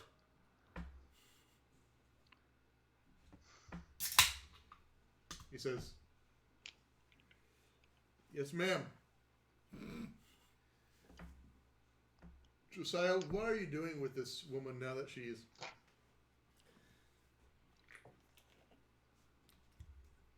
Press the panic button. That was not very smart. You could have played nice, and you chose not to. And I will grab her, sink my teeth in, and drink until she passes out, not taking everything. Okay. You drink her till she needs medical attention, for sure. Oh, I don't want to kill her. I just want her to pass out. Yeah. The rest of you, your aloof tour guide, as we will call him, is just going, oh, as the emergency lights come on, the red alert. spinning lights that say something's wrong. He goes, oh, it must be another drill. Come on, follow me. Okay. Where are Sure. we going? Well, where you told me to take you. Good. Good. He goes, we're just around this corner. And he leads you around a corner where you see 10 cells. And he says, and over on this side, he points to another room, you see the biohazard symbol. He says, we don't want to go in there. You have to be very careful and wear a proper suit. He says, even the undead don't react well in there. He smiles and he says, trust me, I've seen a few of them. Really? Where? Oh, they've been in these cells too. Every once in a while, this guy named, what was his name? He was a pretty guy. He'd send us a few. Man, something about designers. Anyways,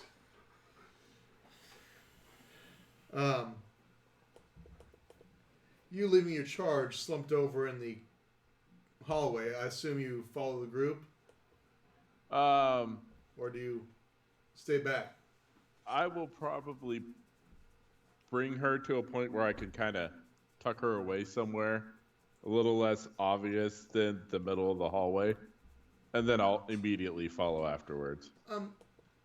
There's a door nearby, and you kind of try to push to access it. And as you push to access it, it doesn't open. She was at a desk.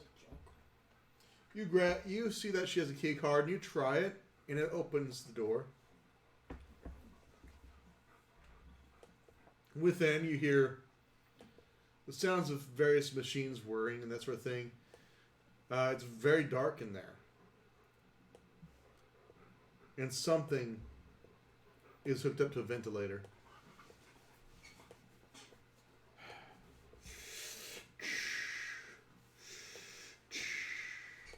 Do you go out? Is that why you're being all fancy? Probably they both do. We're going to take All a right. short. Well, I guess we don't need to take a short second. Mike's just going to let him out. So I'm going to go ahead and take a look and see what it is. It is very dark in there. As in, there's only a few glowing lights, and you can see the haze off of what might be like a pin of a LED light reflecting off of a ventilator machine that has glass.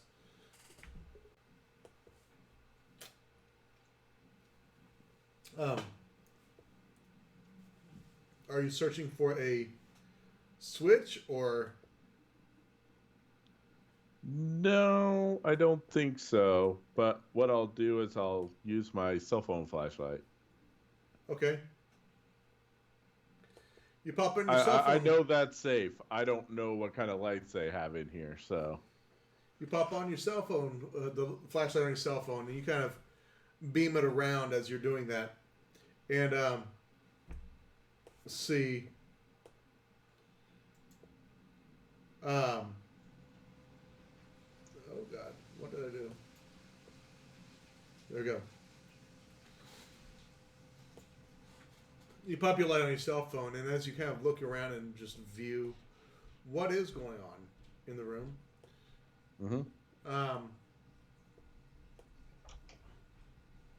you see something, a rather large-looking something, tufts of fur, a long muzzle, Free it.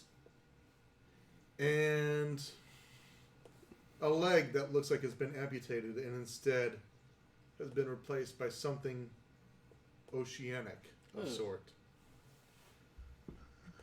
Okay. Something you've never seen a squid this large, but it has what looks like a tentacle, and you could only assume, because it's the only logical response, that this thing was replaced with a tentacle. However, you're not entirely sure. You've heard about Cthulhu and that sort of thing, and strange beasts of the deep.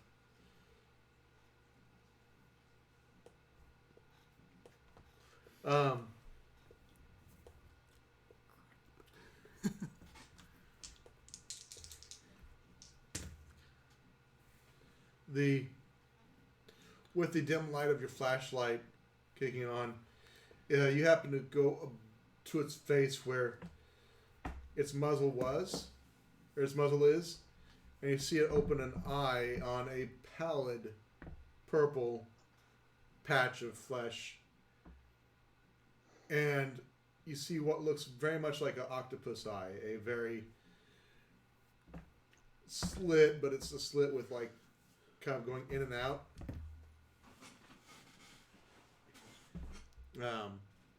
Two slits.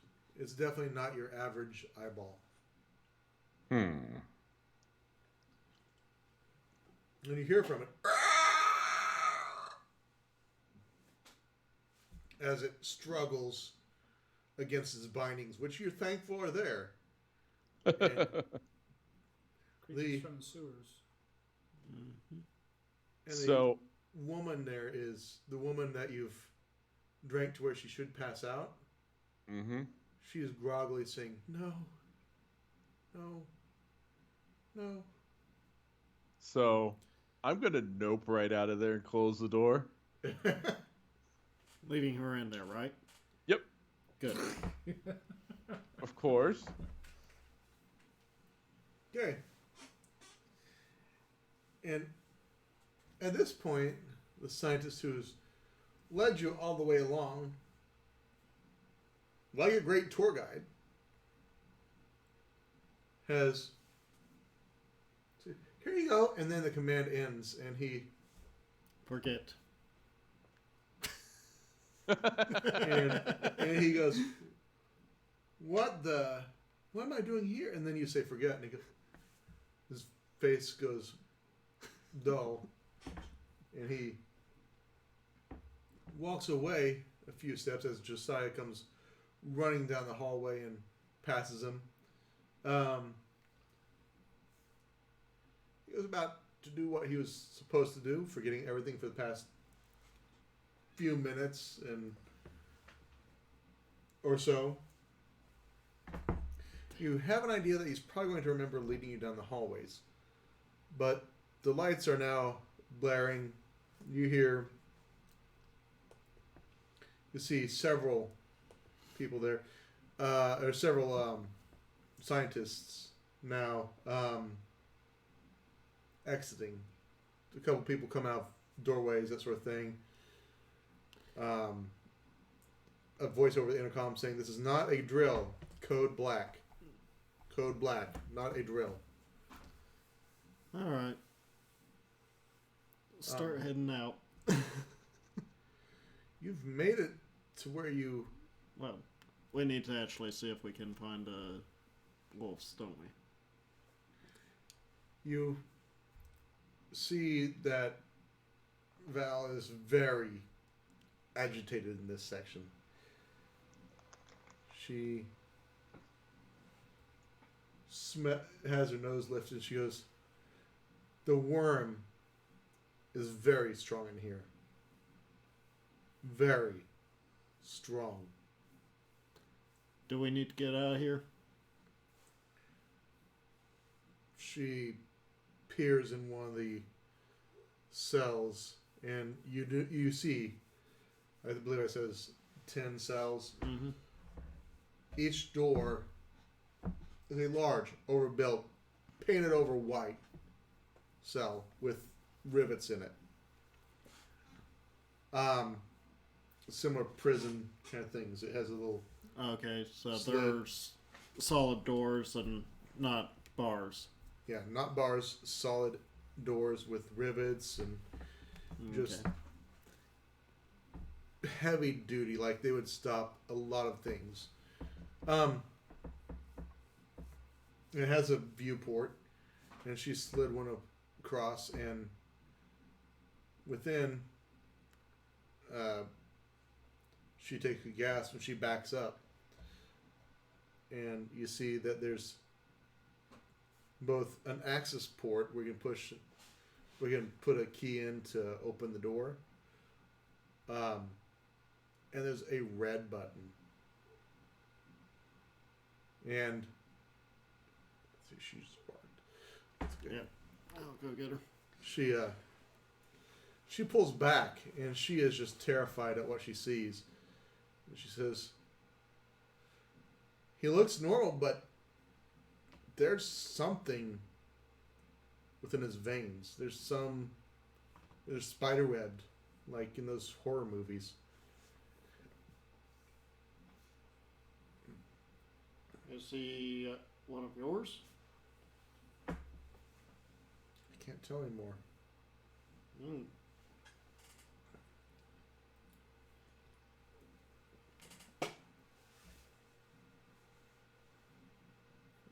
I better go let her in.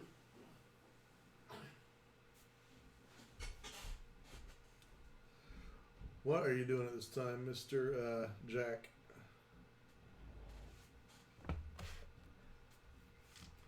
Well, I'm going to some of the other doors and open up the little slat, look in and see Okay. if I can tell anything. And Josiah, what are you doing as well? I think I'm gonna take a look at a couple of them Okay.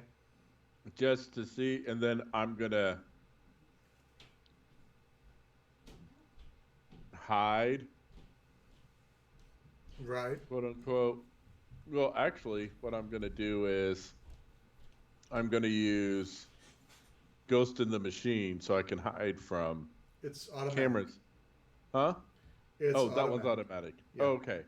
So then, yeah, I'm going to go and just kind of keep an eye out to see if anybody's coming down this way, Okay. just so Are we you- have a little bit of warning beforehand. Are you doing the one where you can move? Yes. Okay. Give me a rouse check if you would. Yes. Nice. Ah, such a pity. Such a pity. I'm so upset about this. Well, it's okay because, I got a rouse and he talked to me and then I drank some blood and I'm good. So, So, what you see as you look in the door, Jack, through the viewport, is, and each one of these doors is numbered 1 through 10. You see a woman who is stripped bare to the skin, just completely naked in the first cell. And she looks relatively normal, except that she has a single injection site that looks red, swollen. You see spider webbing going through from the injection site, but nothing really telling, nothing really distinguishing her from anything else. Just she looks like she's having a rough day. She's been given something bad, and there's some sort of infection within her. Another one you view, you see, and Josiah, you see something very similar. Another individual. They seem quite normal. Just walking around the cell. Just, let me out of here. How did I get here? Why am I here? That's things you're hearing. And what are these lights doing? And then you check out the third doors. And your cell's empty. the one you're looking at. Mhm. Sorry, the one you look at before you kind of disappear is of a very familiar face from the prior night. They're shown to somebody on a camera, on a phone. Oh. Okay. Actually, no, you don't. I take that back. You were not there. He bears some familiarity, some very similar look to Brody. Uh-huh. And you can hear you can see on him he's got an injection site, much as you saw with the other individual that is spiderwebbing Okay. through.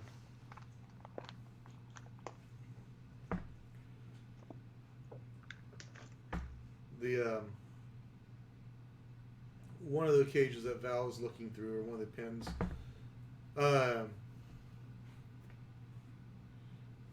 you see that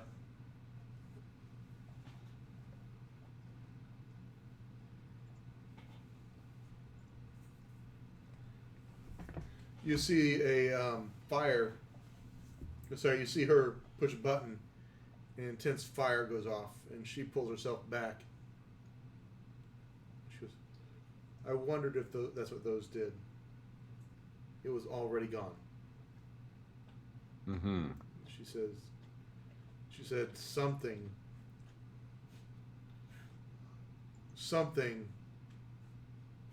is wrong here.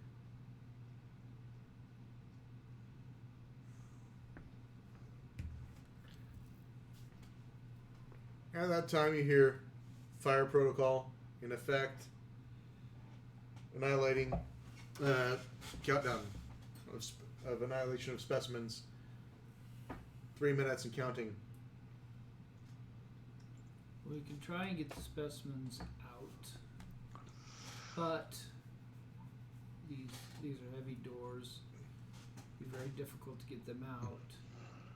We don't know what is wrong with each one, what's been done to each one of them, which could be kind of dangerous, trying to get them out of here if we don't know what the deal is with each one of them.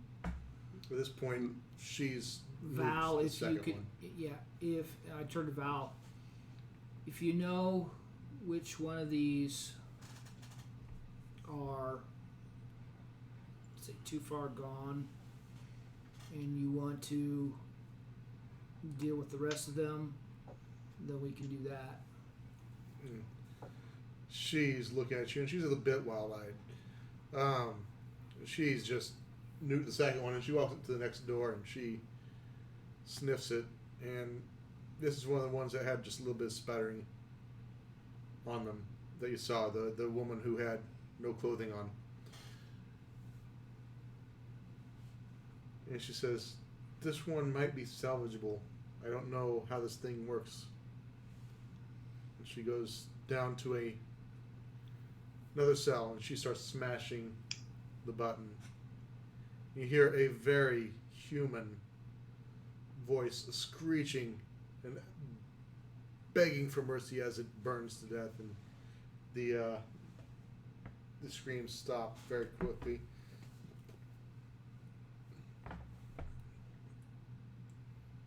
She makes it down to the door where, Josiah, you've noticed somebody who looks very similar. Do you say anything about that? Yeah. We're like, hey, Brody, you should probably take a look at this one over here. I'll look. You rush down. At this time, you hear kind of coming down the hallway. It sounds like some boots. And we'll assume that you mentioned this and then you go invisible. Yes. Yeah. Oh. You You look in and you see your cousin in the cell, Hey, Val. and she followed you and arrives to the door and looks in, and she says, "It's difficult to tell through this, but if he's one of us, I would destroy him." Sorry, cuz.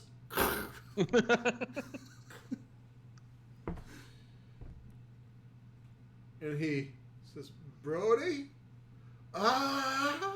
And the screaming just like he bellows out just terribly as his body's incinerated. And That sucks. and she points to a couple of doors, and she says, "These two don't seem like they're too far gone." And she, Question is, do we have a key to let him out? you see her taking off her shirt, That's what I was wondering about. and she neatly folds it, and she says, "Somebody's gonna have to buy me a bra." And she goes full. She grows to 9 foot tall, fur coming out. You hear bones cracking. I need everybody to make a resolve and conviction. Conviction. It is resolve and composure. Roll.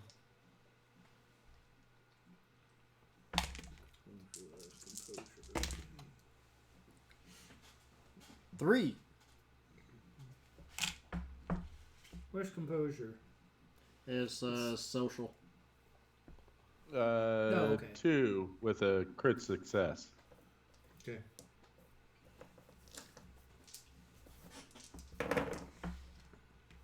See. 1, 2, 3, 4.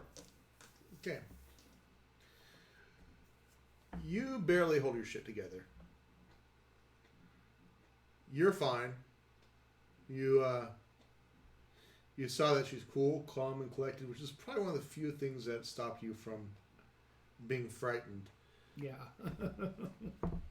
Josiah, I think this is unusual. I think this is the first time I've Yes. seen her transform. you're hidden, and you stay hidden. The beast is Stop. taking control, and it did exactly what you were trying to do before, but for a whole different reason. Yeah.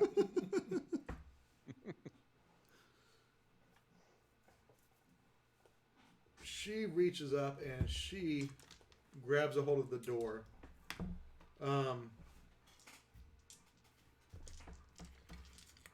And just starts smashing on it. And lets out a howl that temporarily deafens everybody in the room. Everybody there down the hallway. And you hear on the radio over there as your hearing comes back, we've got an escapee, we've got a live one. Shit, sir. I don't know if our paycheck covers this. Load silver.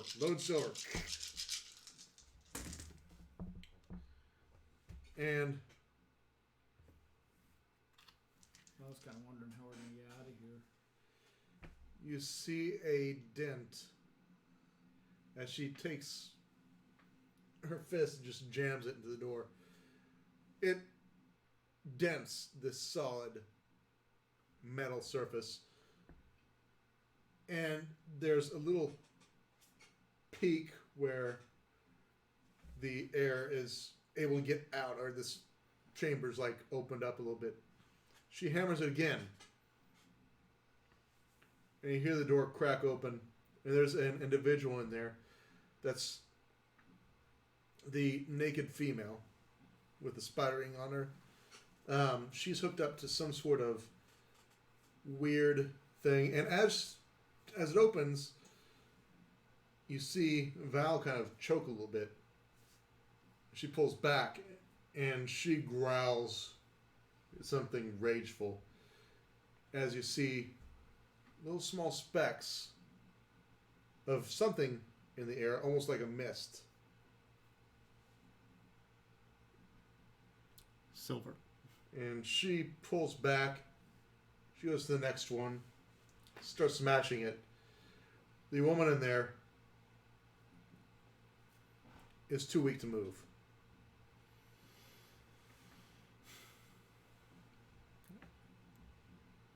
I'll go carry her out. Okay.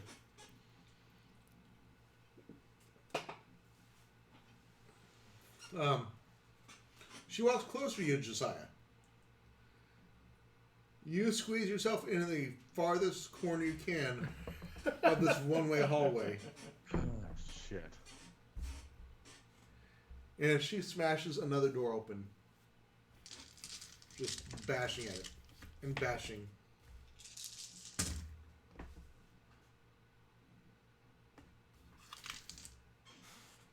And it takes a minute or two.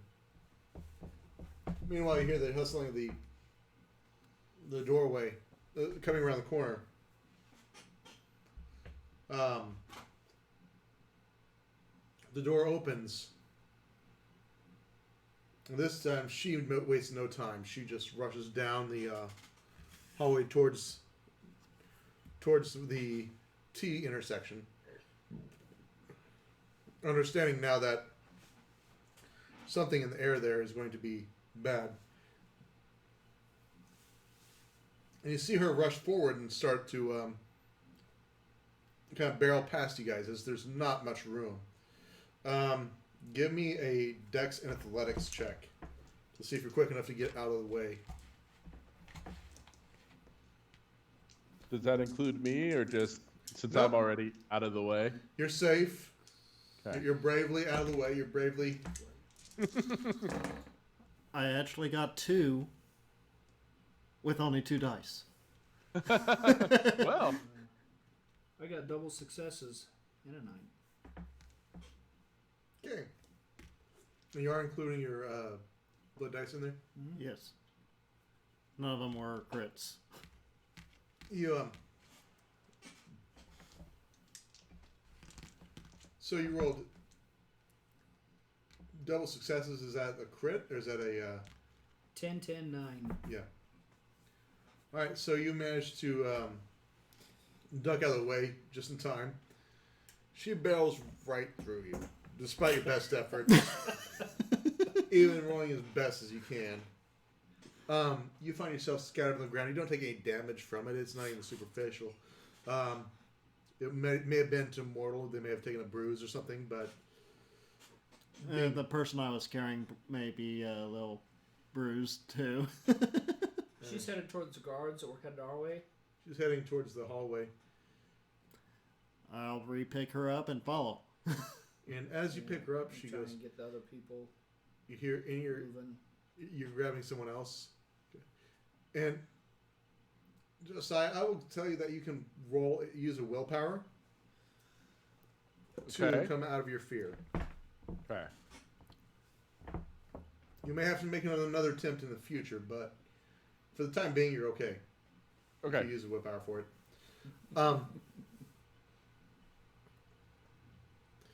You hear in your ear, she goes, "You smell the worm."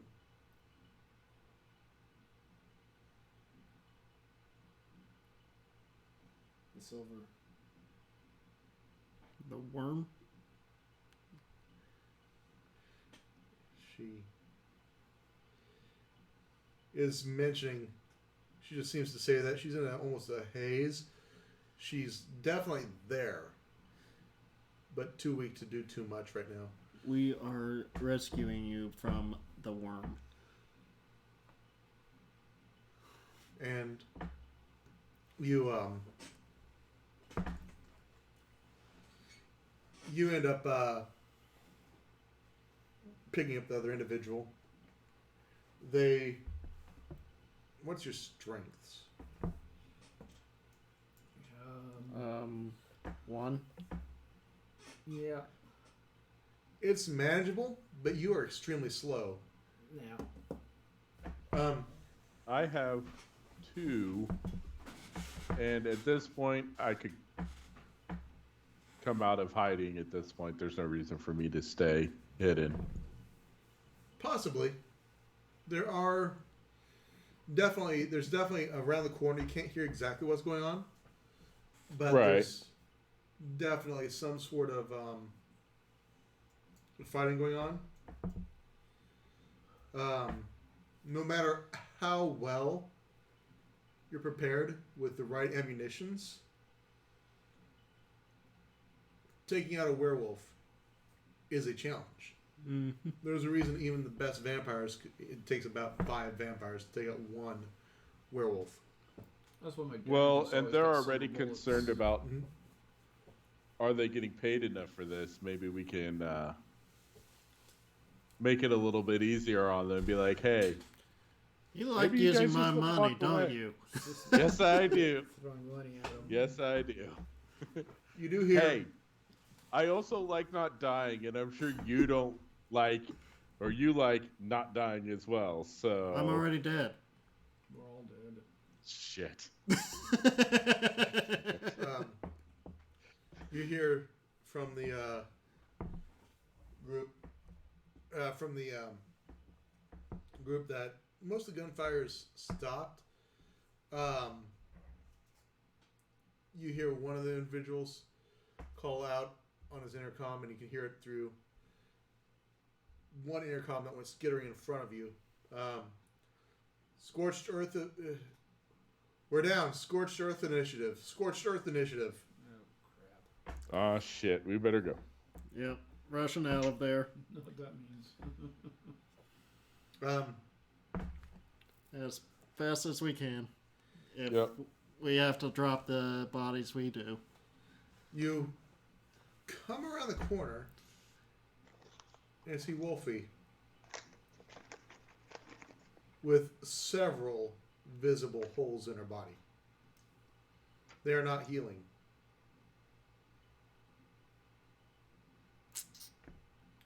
She's still in a rage, still growling, still trying to make do.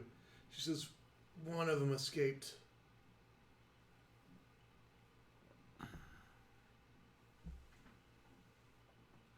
Screw him. We're getting Yeah. out of here. We gotta get out. And she goes, I can't move. I'd say, can you take this body? I'm struggling with one, but Well, I just drop her, basically. Go over and try and help her. yeah, Okay. we're gonna save her over the others. Oh, yeah, she's a friend of mine. Well, that and An ally. the others are rival. tainted. The others are potentially tainted beyond our repair. Yeah. You did see some gurneys, Josiah. You saw the rooms had gurneys, and one of them had obviously something that was not human. Right. So I'm gonna find a room that I know doesn't have anybody in it and grab a gurney. You hear a countdown, T minus 60 seconds. Shit. 59, 58. I'm hoping it's just 57, downstairs. If we can 56. get Then to ground, I'll we'll throw do her on it and run. Yep, we're all running. Now, are you going to throw just her on the gurney, or are you going to throw her and compatriots on? As soon as we see the gurney, and if we have enough time, throwing the compatriots on there. Okay. Yeah. She's our primary concern. Everybody else is Yeah. secondary. You pancake stack them on. You can tell that this gurney has been overbuilt for Okay. people of extremely heavy origin. And you understand where that comes from because she has shifted back down, but she is about, she probably would have been at a ton when she was full size. Well, maybe 800, 900 pounds.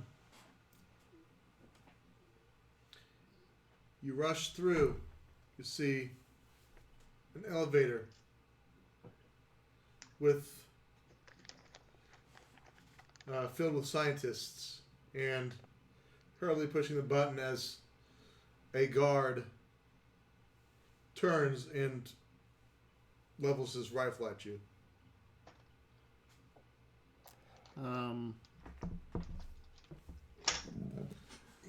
I pop one off at him. Okay. That's I'll go dexterity and firearms, correct? Protect Yes. me. Dex and firearms. Oh, actually, shit, I forgot about that. Mesmerize and protect me. 9 on my rough check. I will give you. I'll give you that. That these are happening at the same time. He shoots his rifle. He strikes Brody. You take 3 superficial damage. Who do I strike? Me. What's your fortitude? My fortitude is unswayable mine. Okay, so you don't get the one that Nope. saves you a little bit of pain. That's a nice suit. It was. Seems like you have a penchant for losing suits, Mike. What are you looking for? Pencil. It's just easier. I did not mean to shoot you. I meant to shoot the other guy. No, You didn't. other guy shot me Oh, the other as guy I'm shot sitting you. there, mesmerizing Ah. him, telling him to protect me. You hear him radio. Shot one, silver, no effect. And the he says, "Raise the elevator quickly, elevator quickly."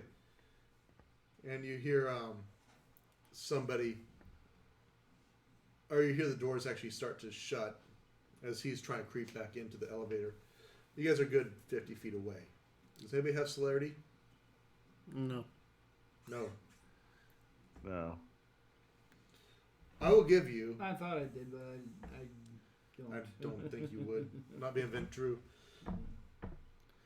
I'll give you, if you want to make a rush at it,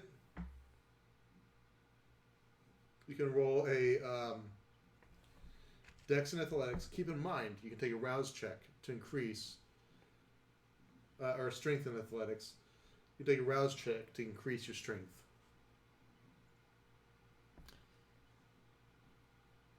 I'm gonna leave that to Josiah. Right. You're Yeah. staying with the gurney? Yeah, I do not have a lot of strength or I'll, athletics.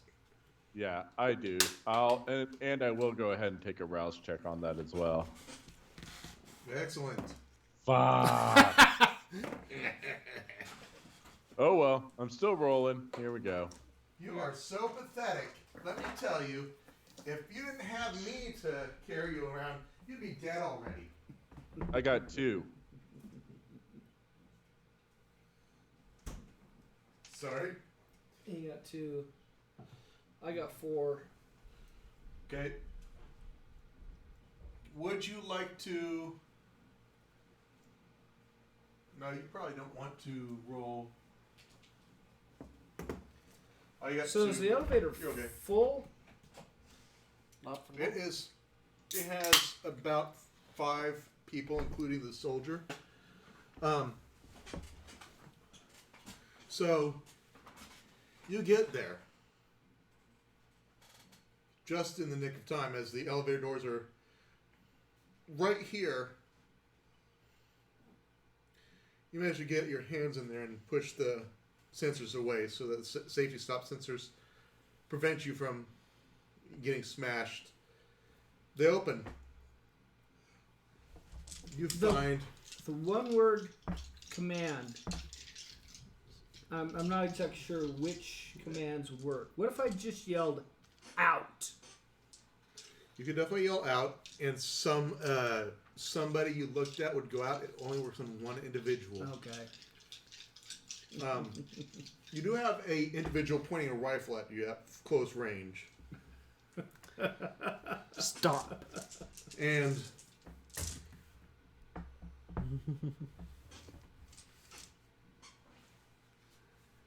Josiah, you arrive to see Jack take a blast of a assault rifle, not necessarily a legal assault rifle in the States.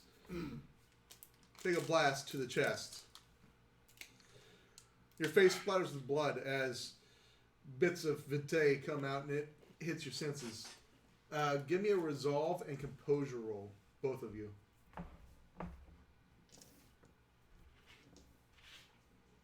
And you will have, by the end of this, Jack, taken 3 points of superficial damage. 3. 1, 2, 3, 4. Okay. Got 10. You both managed to hold back the beast. As there's this... I was supposed to? No, you're fine. You're not Okay. close enough to it. We got to the. Okay. He just erupted in vitae onto Josiah, which would have piqued Josiah. Plus, he just got shot. Yeah.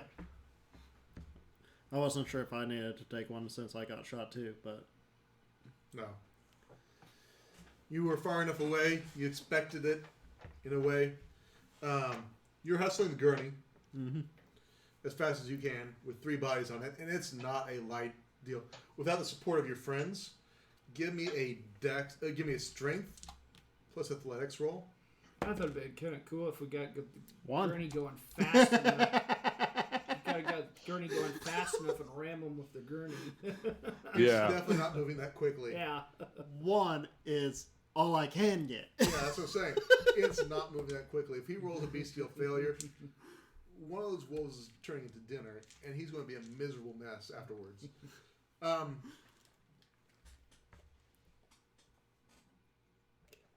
I'll give you this.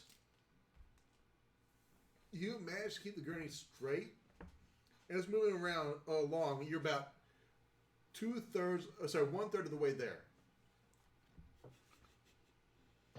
Meanwhile, back to the elevator. There are a lot of terrified scientists in that elevator. None of them very brave. They are obviously lab coats. I gotta shut down my computer. Okay.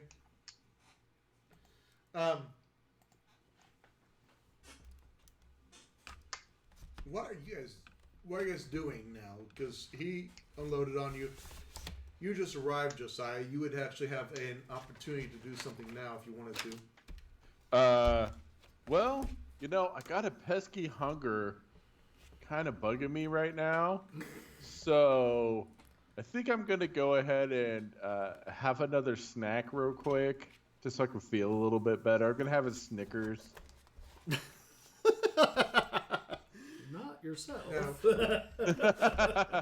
Now let's keep in mind that although these people do know who you are,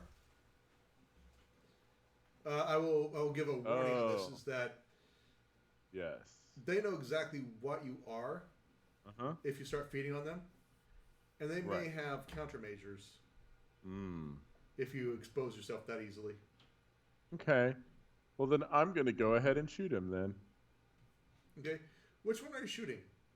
Obviously, The guard. Gun. Yeah, and to also be fair, when you walk through the hallways, you walk through a room full of carnage. Yeah. You hear in the background over the intercom system, 45. Yeah, the countdown's still going. Of course it is. Go ahead and take a shot. Point blank. At the soldier, I assume. Yep. 4. All right.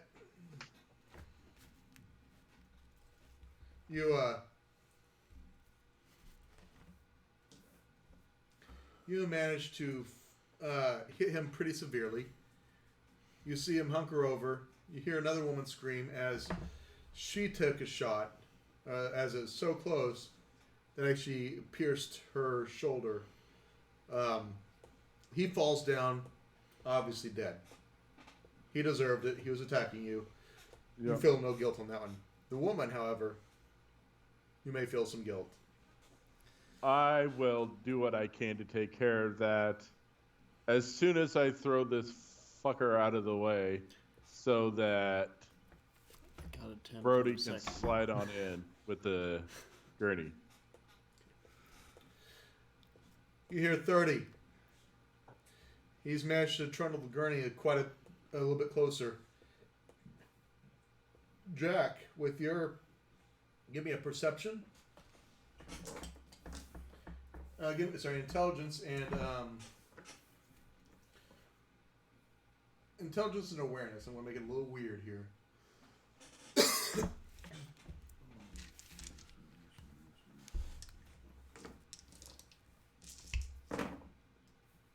One, two, and double tens again. It's not on your bestial, is it? Okay. Okay.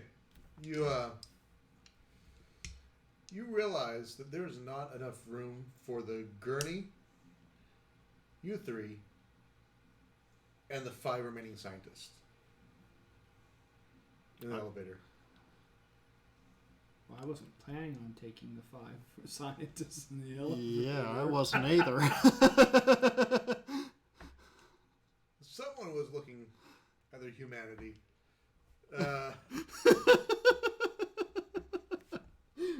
Yeah, I kind of have to. Are you informing the scientists that they need to vacate the premises? Basically, yeah. Get out. You give a stare. You say, "Get out." Are you using your discipline? No, I'm just yelling, get out. It only affect one of them, so I was like, just get out. Yeah. No, I got the They one. obviously know what I am, so.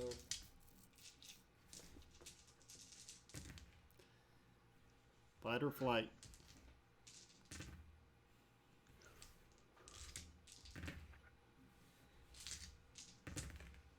These dice are rolling nice for me. No, they're not. These scientists are quite steadfast, and they're saying,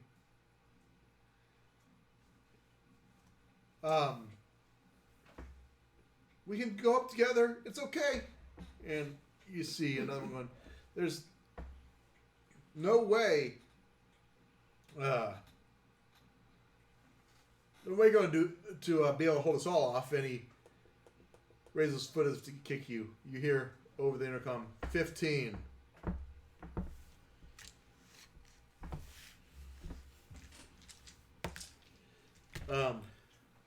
Wish all worked in the opposite way. 9 on my next push.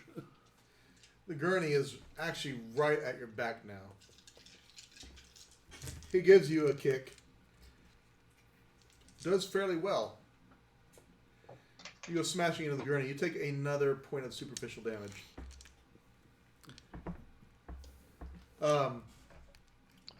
You go I'm going to smashing grab that against- guy and throw him out. Yeah, only because you smash against the gurney, and then the gurney pushes you in. You hear people scream as Brody, who is pushing with all his might, he's got his head down. He's been hustling.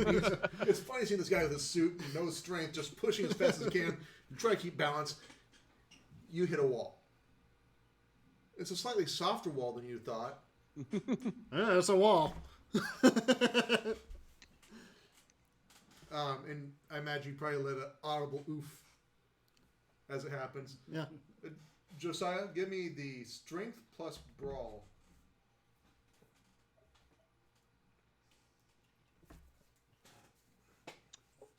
Um, 10. 2 with a critical success on a blood dice. Okay. You push them out. 9. There's still too many in the elevator. It's giving an error saying it's above weight capacity. Push the gurney off with the people on it. stay in. So you're dumping the gurney? Yeah. Give me a strength check. I would say strength and athletics, but we know the answer to that. 10. Okay. You managed to push them with some effort off the gurney. What are you doing? Just trying to get people out that we don't need. Okay. Or these people out of it. Do you have dread gaze? No, I don't. Not yet. It's one of those that I was thinking of taking. Also, I don't have daunt. Are you going to say anything that might compel them to exit the elevator? Mesmerize. Does that work on a group? With my awe? Is it awe? Yes.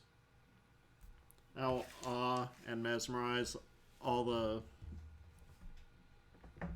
of them. 10 on the Rashek. It's not Roderick. It's Or whatever. Rodcheck. Roderick is completely different. Whatever it is. I got a 10. And it'll be, get off my elevator.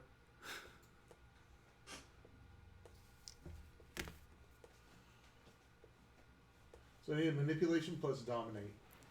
Manip. Okay. There's 4. And where's my dominate? That only works against one. Only works against one? This is a dominate skill. It's not a.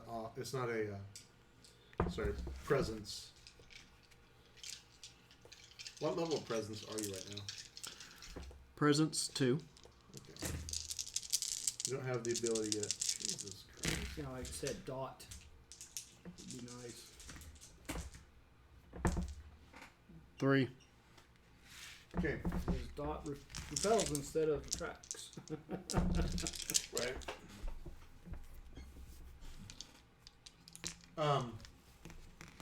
Yeah. I'll give you this. You get about 3 of them to escape in fear. You hear 5, 4, 3. They are looking around panicked.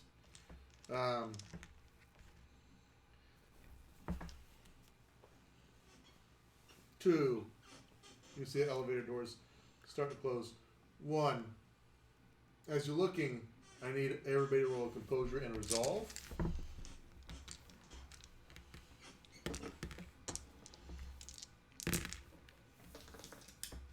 Two. 4.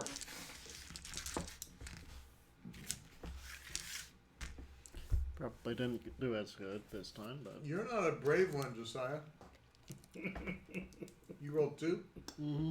Okay. You're muted, by the way.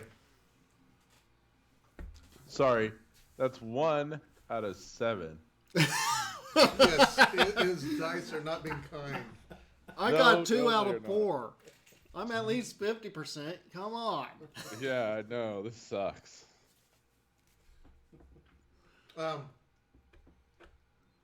It's okay.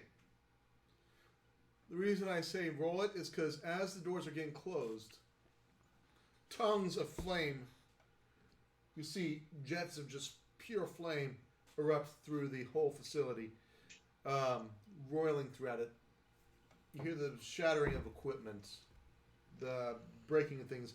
You hear the people ahead of you screaming in agony as flames catch them on fire, and the door shuts into silence. You can hear nothing except for Josiah in the corner and Brody in the other corner, screaming, clawing at the few remaining mortals that are in the room, in the elevator.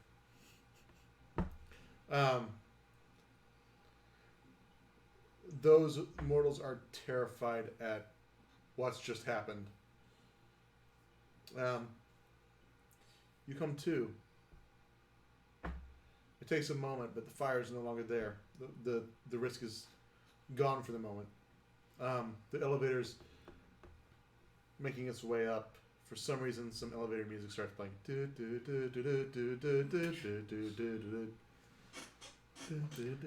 Bop, bop. Um, Fanfare. Whatever it is. you know that these mortals have to be dealt with. You don't know what lies ahead of you upstairs.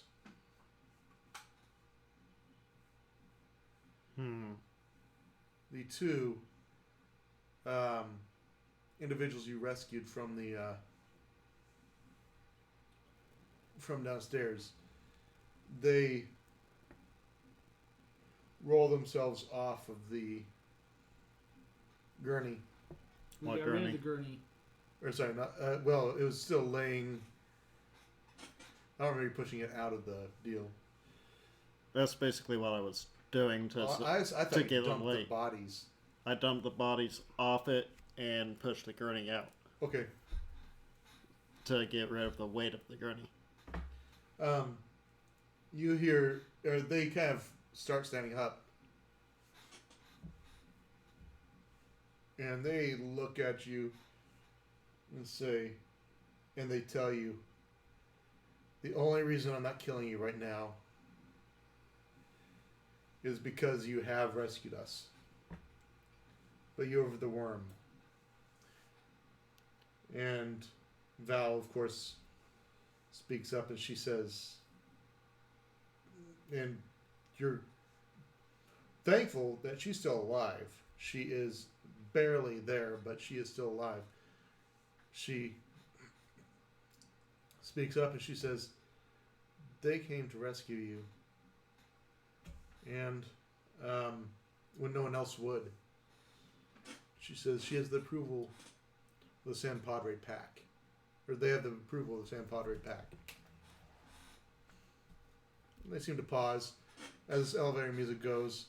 As you hear slightly below you, now the sound of something. Some sort of like. You can only imagine it's the fires whirling below you and up the chamber because there's no other access for them to go out.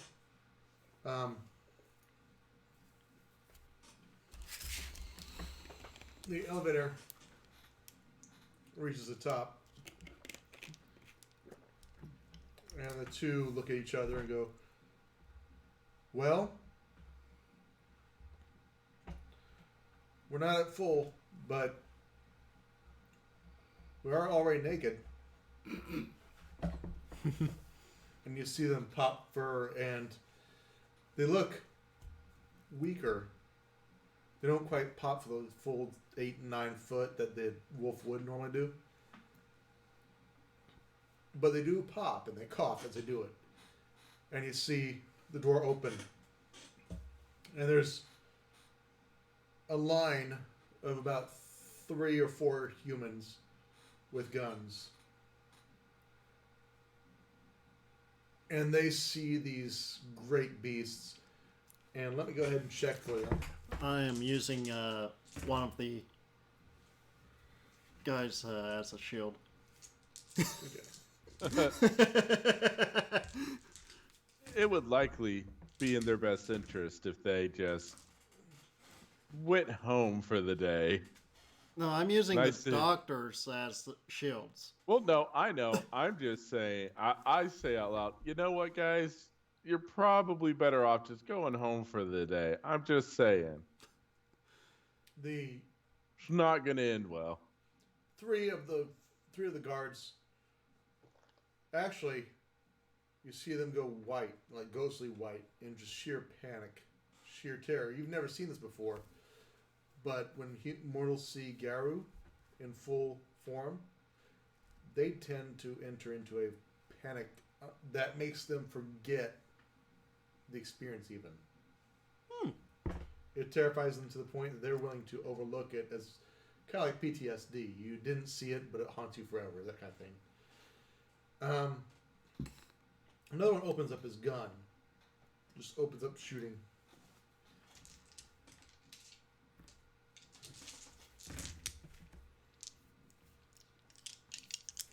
apparently he was slightly haunted as well. The wolves are not moving quickly. You can tell they're still very weakened. You get the impression that they need you guys to do something because Yep. they've been breathing in silver nitrate for the past Yeah, few no, days. I'm moving forward with the human shield Take to a assist. I'll take And I'm shot on my taking a Derringer. shot. Yeah, go ahead and take a shot, sir. If I got the stuff down here for my Derringer. 2 with a crit success on a blood dice. No, it's too bad you didn't roll the second one. Oh, I need to roll on this. Mm. I would like to see those 4 successes. It's firearms with what? No. It's dex and firearms. Sorry, composure and firearms. I apologize. Oh, is it composure and It's firearms? composure and firearms, yes. Oh, let me re-roll that then. Sorry. 4. There you go. 6. 1, 2, 3. Old rules were dex and firearms. Composure is unless you come up with gunslinger moment. 5. Okay. Well, I have a specialty in firearms with the Derringer. Yes. You pop out your you pop a shot with your Derringer and you pop a shot with your 9. I think that's what we gave you last time. Yep. And You the gunshots ring out, and you see he takes a small bullet in the forehead and another shot, another larger shot in the chest, dead center to the heart. He's 2 ways dead. A silver bullet. Not that he was a werewolf, but You see Pentas come out, and he goes, no. And turns What? around and walked off. huh? Nope. Nope. Nope. Just go back in. He comes around the You corner don't and want goes, to be here. what the fuck?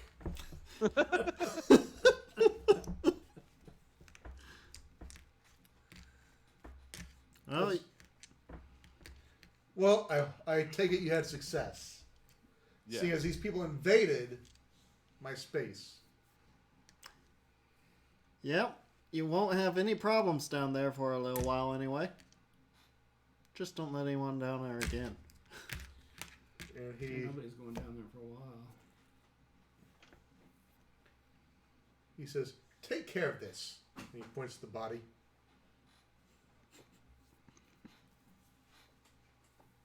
I pick him up, the body, and I throw it into like the office next to his. Oh, by the way, we got 2 volunteers to be test subjects here.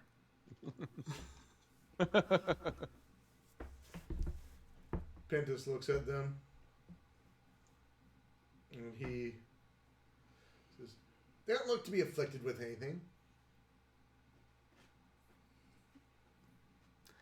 Any kind of test you want to perform on them, they are more than willing to succumb to.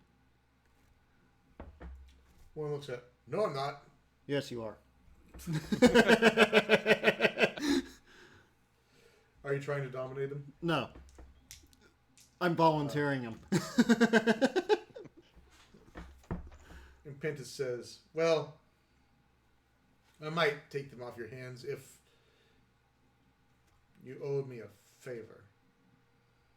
We just took care of your entire major badness down there. They were paying me money. I'll pay you money. I didn't care about it. A favor to take care of this issue here. And he points to the 2 individuals. Otherwise, you can do the dirty work yourself. Mm,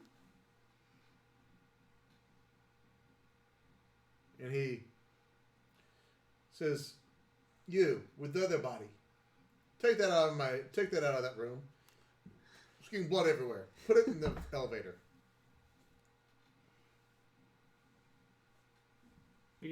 Are you a doctor or a scientist? He's a scientist. He is both. He's a medical scientist, so Well, I mean, it's like, Val's injured right now and, want to get her some medical attention. I'm not feeling so chipper myself. Well, you police, Medical attention. how about this? Negotiation. I will give you your favor. You take care of these two and take care of Val here. Make sure she's brought up to snuff. by the way, as he's attempting to negotiate with Pentus, do you take the you may be muted, but do you take the body and put it in the elevator?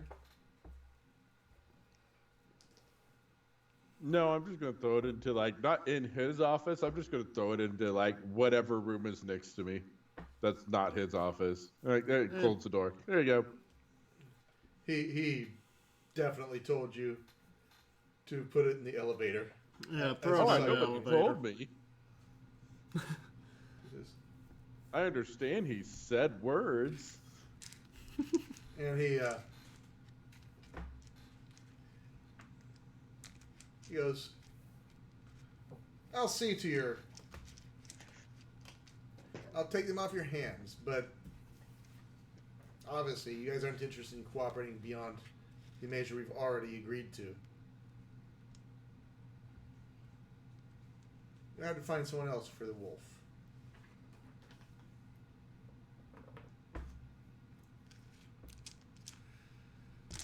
And he is glaring pointedly at the door that's been shut. Josiah, Yeah, throw him in the elevator. fine. And I don't be a grab him. dear. As you're doing it, he says, "Do be a dear, hit the down button."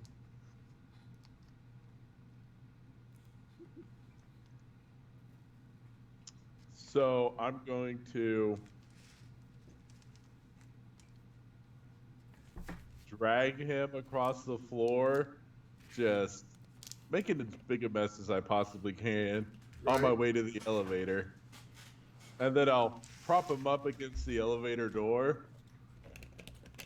And then I'll push the button, just making a mess, and then I'll throw him in there and push the down button. Pentus seems not to care about the mess. More that things were done that he was asking to be done, and that order is somehow restored for him. He no longer has dead bodies lining the hallways. His space is relatively pristine. It's not like he's afraid of blood. He's a Tremere. What's that? He says, "Bring her here." And he points to a room that has a medical facility, a surgical grade area. Help her over to that area. And she is not mobile. Yeah. Whoever's Yeah. around, I'm I'm. hoping. Yeah, I'll help too.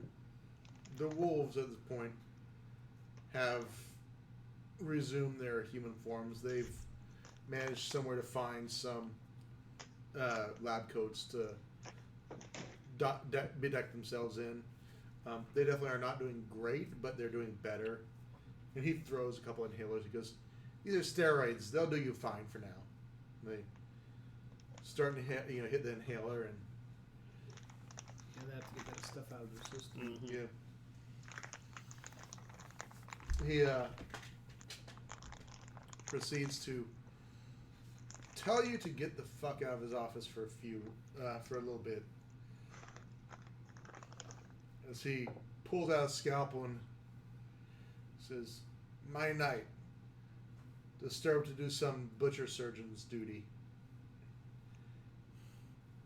And he does demand that you all exit the room. He says you can wait in the waiting room, Well, wait. but you have to Yeah. exit the facility.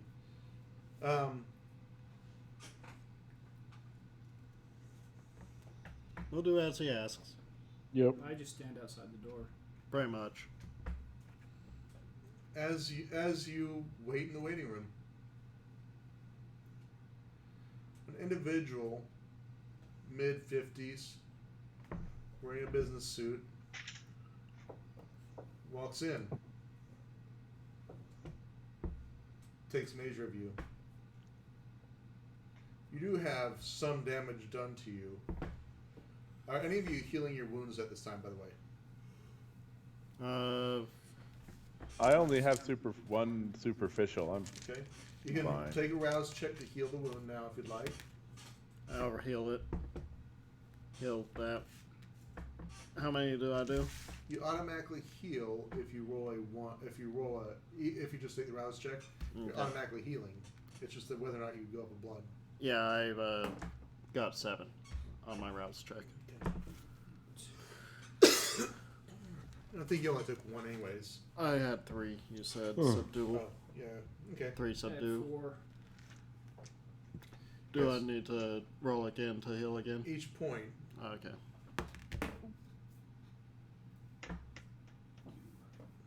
Unfortunately, I'm going to hear my voice. You hear.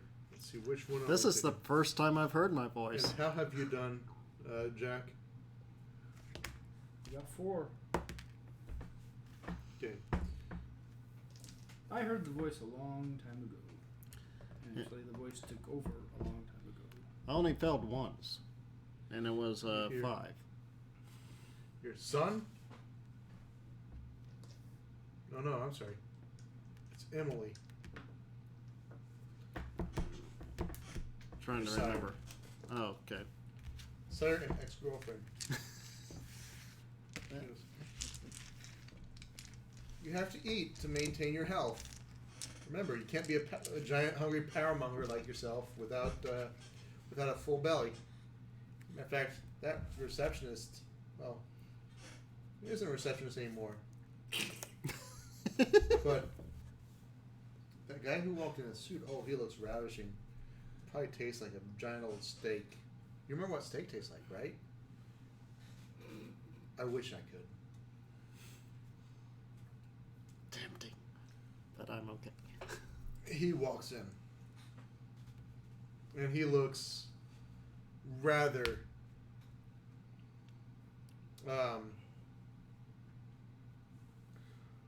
perturbed, well, I guess rather stolid. He's not really very perturbed or anything else. He just doesn't seem surprised, doesn't seem upset. Kind of like the agents on the Matrix.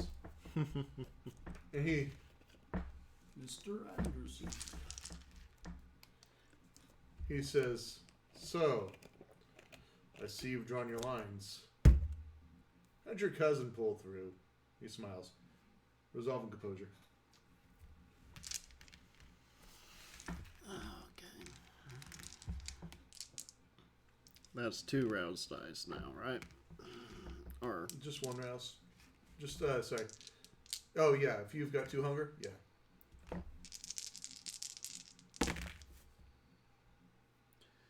2. Okay. He was a minor cousin. I mean, he was important to your business, but he was not. It's more of the fact that somebody took a strike at you.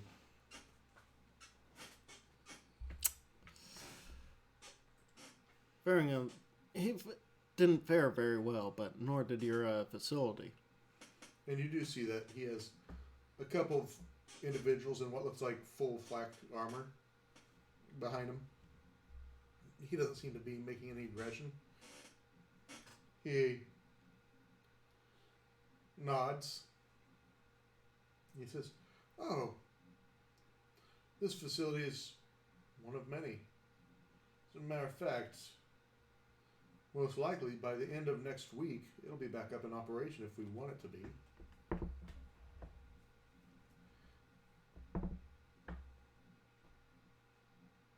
And then he goes, do we have to get rid of that annoying doctor? And he proceeds to say, you have this one. We're not going to do anything against you tonight. Just know that Pentex is watching you. Just know I keep an eye on you, too. He smiles and says, oh, if only you knew the lengths of which we can reach.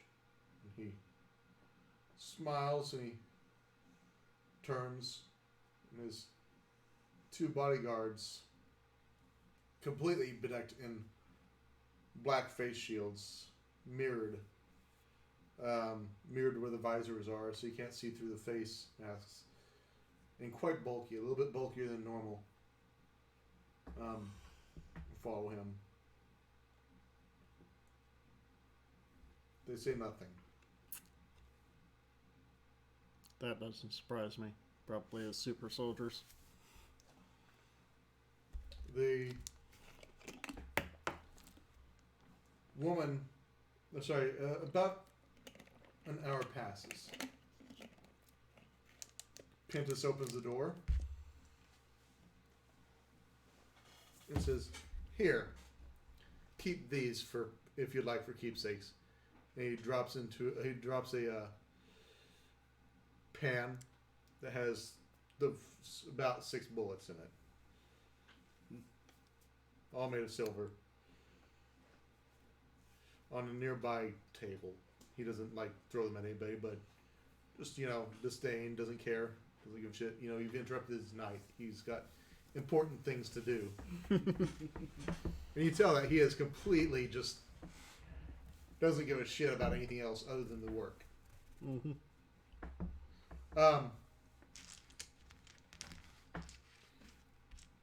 He says, her natural healing should resume within the hour.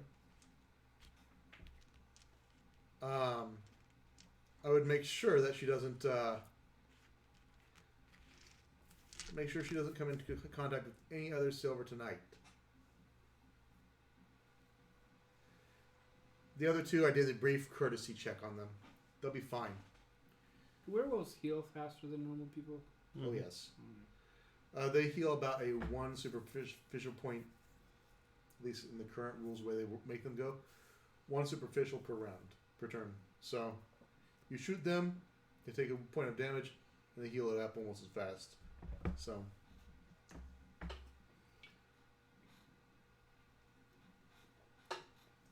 you see her come out. She is rather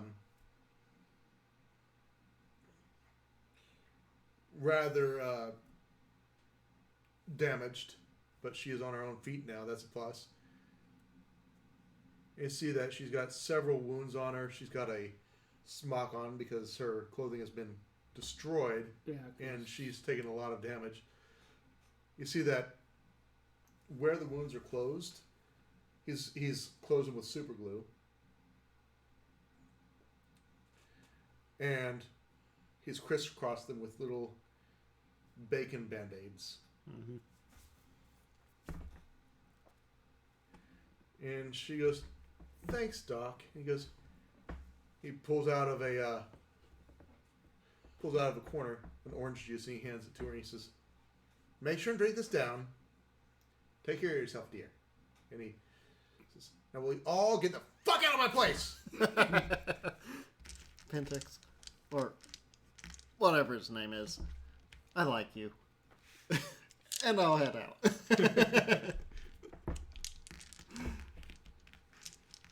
All right. And you can tell that he is quite grouchy about having a facility below his place that he didn't know about. Maybe not that the facility was there, but the fact that he didn't know about it. Mm-hmm. With that, you have 2 wolves who are in dire straits. They're not in dire straits, but are basically with a bad case of we'll say they have the equivalent of COVID for a couple of days. You have a friendly wolf that needs to be laid up. Although she does, as she kind of, and I assume you guys, It's easy. She lives at the casino with me, so. she will stay at the casino. She's very much a vagrant as far as moving around. But she Riley, as you guys get in the car, she does call, and you see a beat up old Ford green, the old nasty green color Ford come through, and it's got rust on the back of its tailgate, and you see that some of the side panels are rusted over and stuff. It's definitely seen better days, but it pulls up an old farm truck, and they load up the two guys, and you do see a couple familiar faces, and they nod at you and in acknowledgement, as somebody has called for the contact to get the wolves out.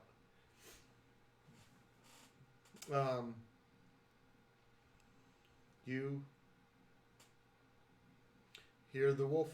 You hear Val say, "Now I could really, really use a whiskey right now." We're heading back to my place, I guess. You can have all the whiskey you want. And she looks down and she goes, "In this state, I may need some more clothes too." We did agree to get you some clothes.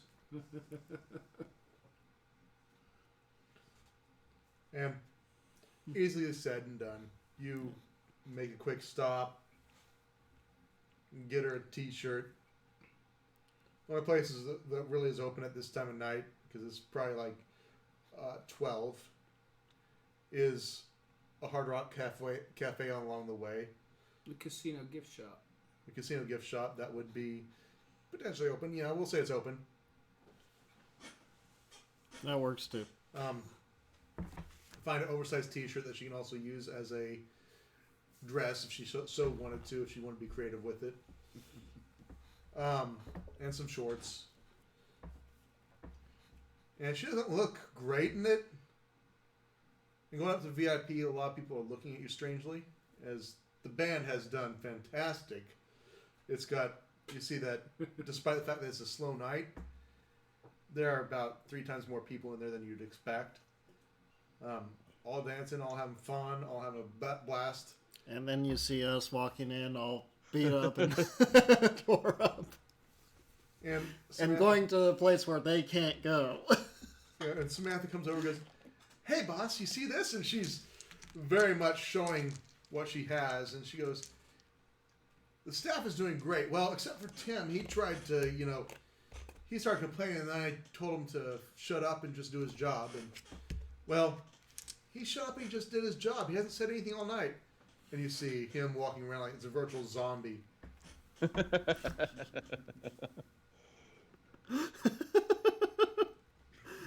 Very good, dear. Very good.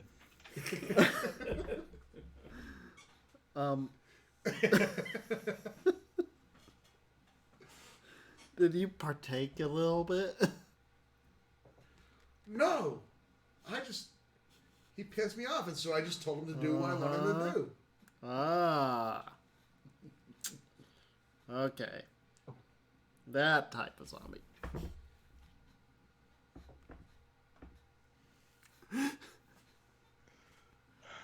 Okay. And you all go up. She has them bring over that whistle pig and they bring it over with the bottle and the glass and start to pour it for her in front of her just to be classy, and she just grabs a bottle. And the gentleman starts to protest, but ma'am. Hey, no. And he goes, very well, sir. And he walks off.